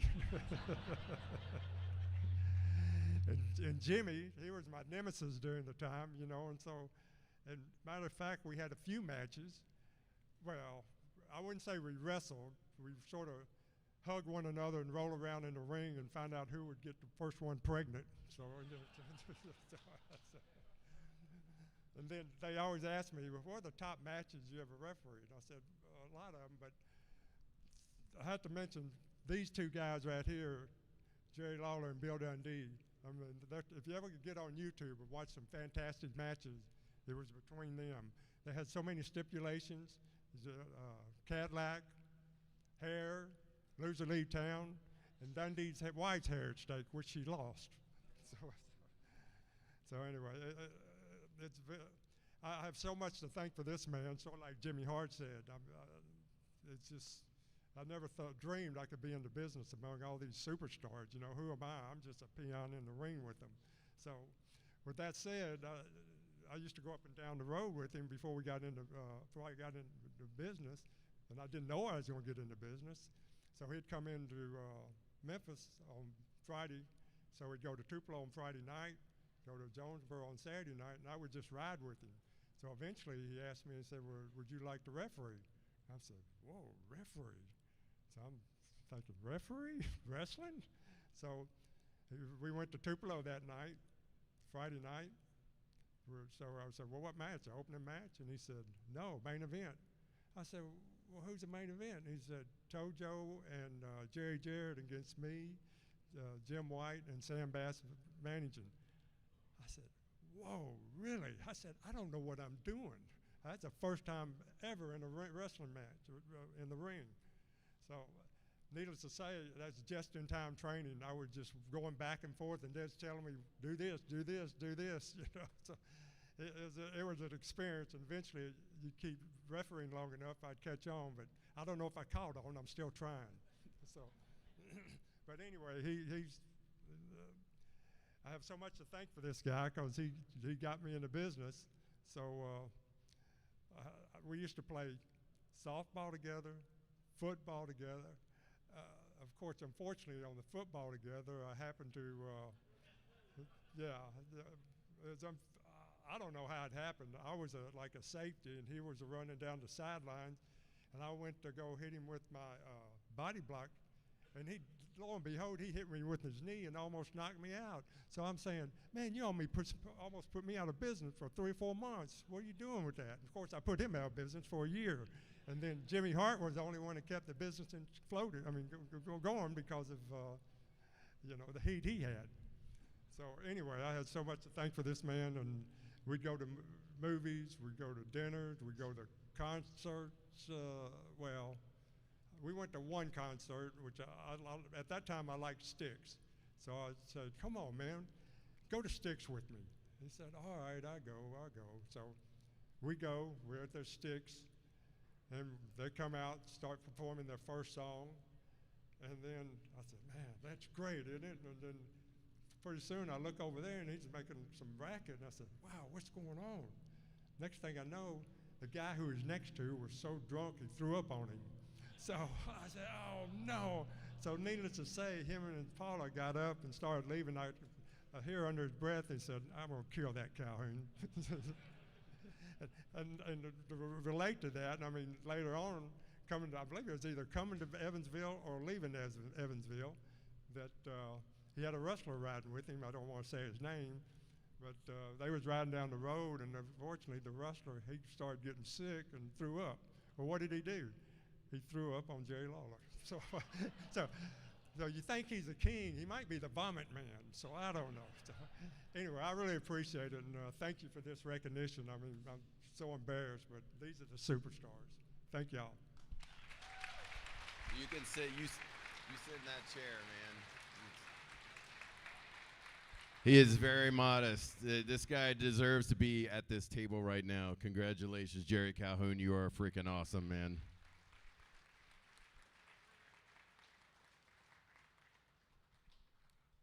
Well, I guess we're here. I've got one more. I got one thing in here for you. I mean, we've all said things about it. We all know he's one of the greatest of all time. If there's a Mount Rushmore, probably all 4 spots, in my opinion, would be probably Jerry.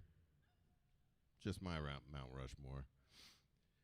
Every time Jerry drops me a hint, like, man, I wish somebody would put my records out again, I did it. And he said, I wish somebody would do my comic in color, and I did it.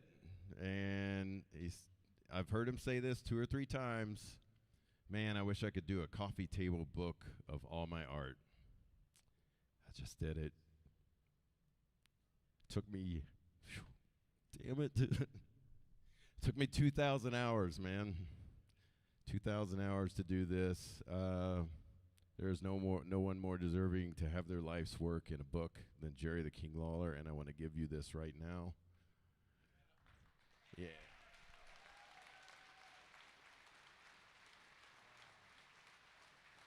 pretty nice.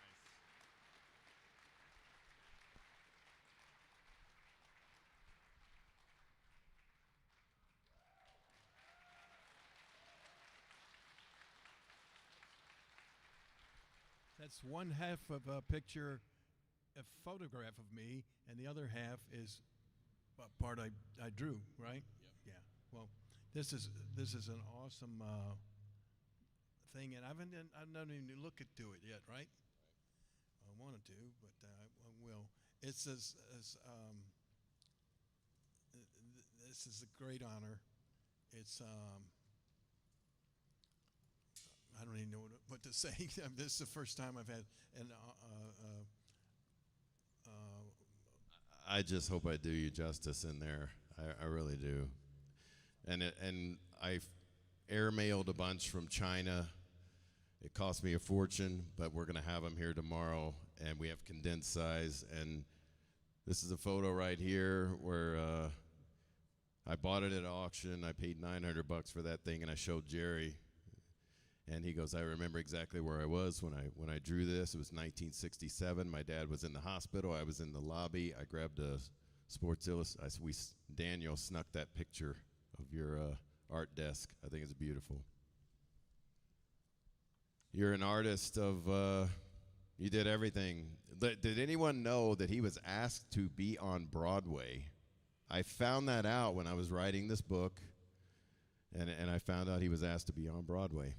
That's because he played Daddy Warbucks in Annie in Memphis. Broadway, television, music, film, wrestling. I don't know what else there is you can do.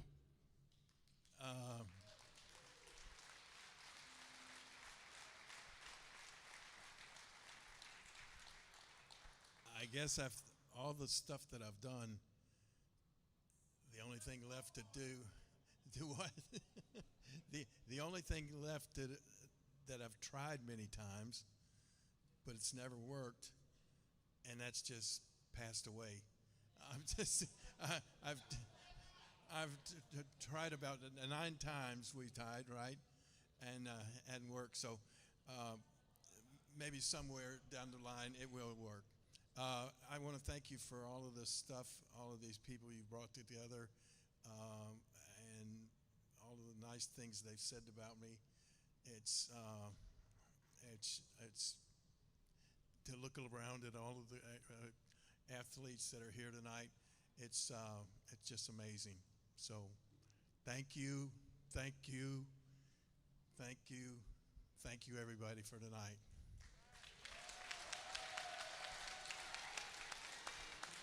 But wait.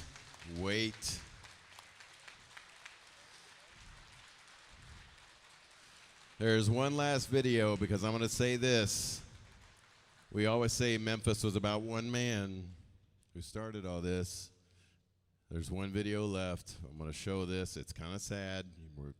I'm glad Mark Henry's not here. We would have to get a lot of wet floor signs. But I put this video together. This damn thing took me about 80 hours, so it's going to... I did this for you. I love you, Jerry. You've done more for me than you will ever freaking know. I could never explain what you've done for me. This right here kind of epitomizes my childhood and what Memphis meant to me.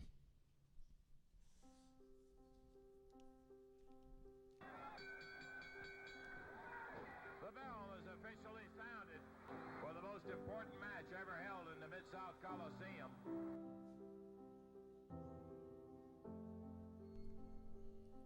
The Memphis Mid-South Coliseum. It holds a unique place in the history of professional wrestling and in our hearts.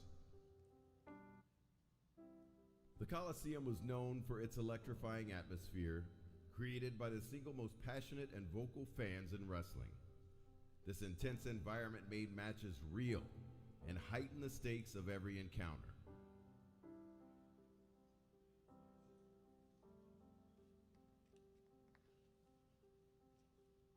The Coliseum was more than just a building, a kingdom where legends were made, rivalries were forged, and wrestling history was forever written. In 1977, when times were tough and money was tight, Bill Dundee and Jerry the King Lawler did the unthinkable. The two would sell 100,000 tickets in a 10-week period in the same city and venue with the same match.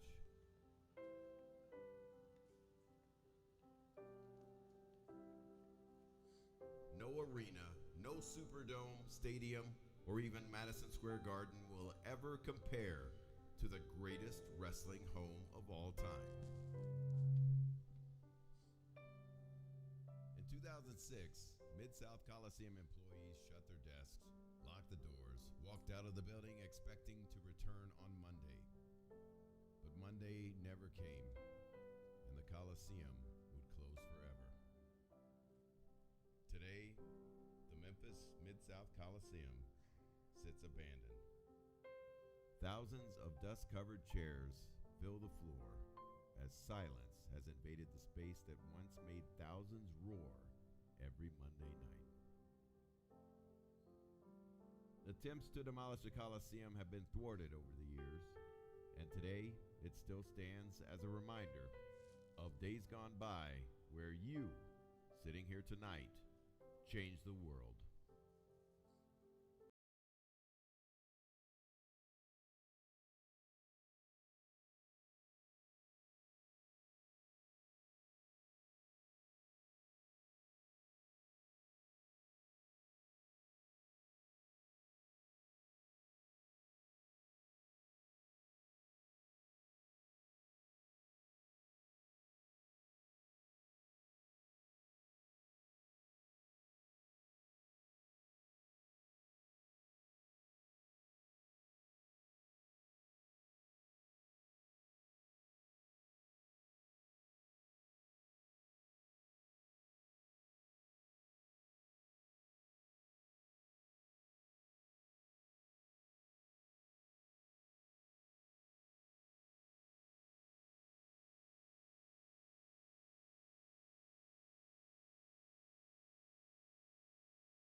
Shane Russell,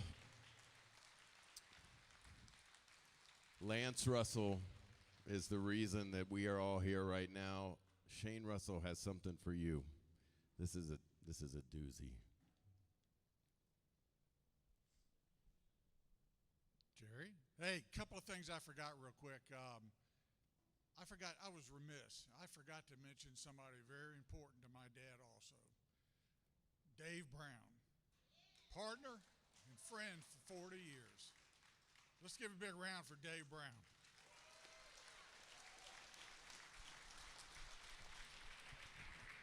And I have to say this too. Ron Simmons, I have a son-in-law that graduated from Florida State. He just said to say, "Go Noles." There you go. Hey, I was going through some of my dad's old stuff. Man, I found, he just kind of stacked it up. I found an autographed picture of George Lindsay, who played Goober. Remember Goober? I found an autographed picture of Jack LaLanne. Chuck Connors played Rifleman. I found something else. Remember those drawings? Those drawings I was talking about? He hasn't seen this in 60 years. My dad kept this for 60 years. And this is your drawings you drew when you were 14 or 15 years old and got you started in the business. Wow. And not only, I've got a few more here for you to rummage through. I don't know some of these guys here, Steve Kovacs. These are the original drawings that he drew back. How old were you when you did that? Maybe 16, 17. They meant a lot to my dad. He kept them for this long. Of course, they were under an autographed picture of Goober, but we did find them. So I thought it would be something you would really like, and take you back to a time when you first got in this business. And again, we thank you very much for everything you've done. Does any of those look familiar to you? You remember any of them? Yeah, they do. This this was Tojo Yama, not Tojo, Herb Welch was winning in a battle royal, and I remember saw Weingroff took his mask off and was running out of the place. But yeah, just some of the stuff. I mean, it's just Blue Inferno was one of my all-time favorite guys. Even I loved Bill, loved Jackie Fargo, but these guys, it was my favorite heel team. And beating up Bill Dundee, and I've heard of Sailor Art Jones, but I don't know Matt Jewell. I don't either. But he's beating up Sailor Tom Jones. I did that in color, so that's just awesome. This one I think is just fabulous. It's got Jackie Fargo, Don Green, Herb Welch, and Al Green. Hopefully you'll have those tomorrow at your table and people can come by and see them a little bit closer. But 60 years ago. So, thank you, brother. Thank you, my friend. Yeah.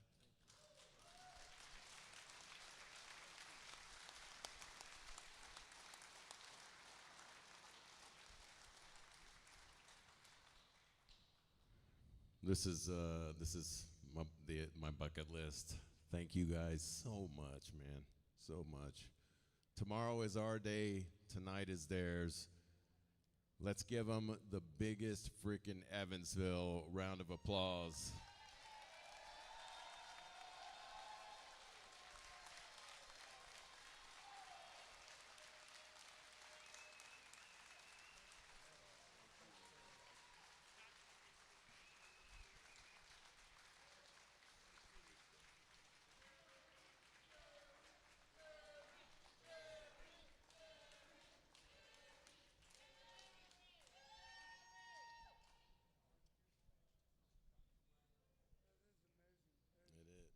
Lance Russell is still here with us tonight because of these, and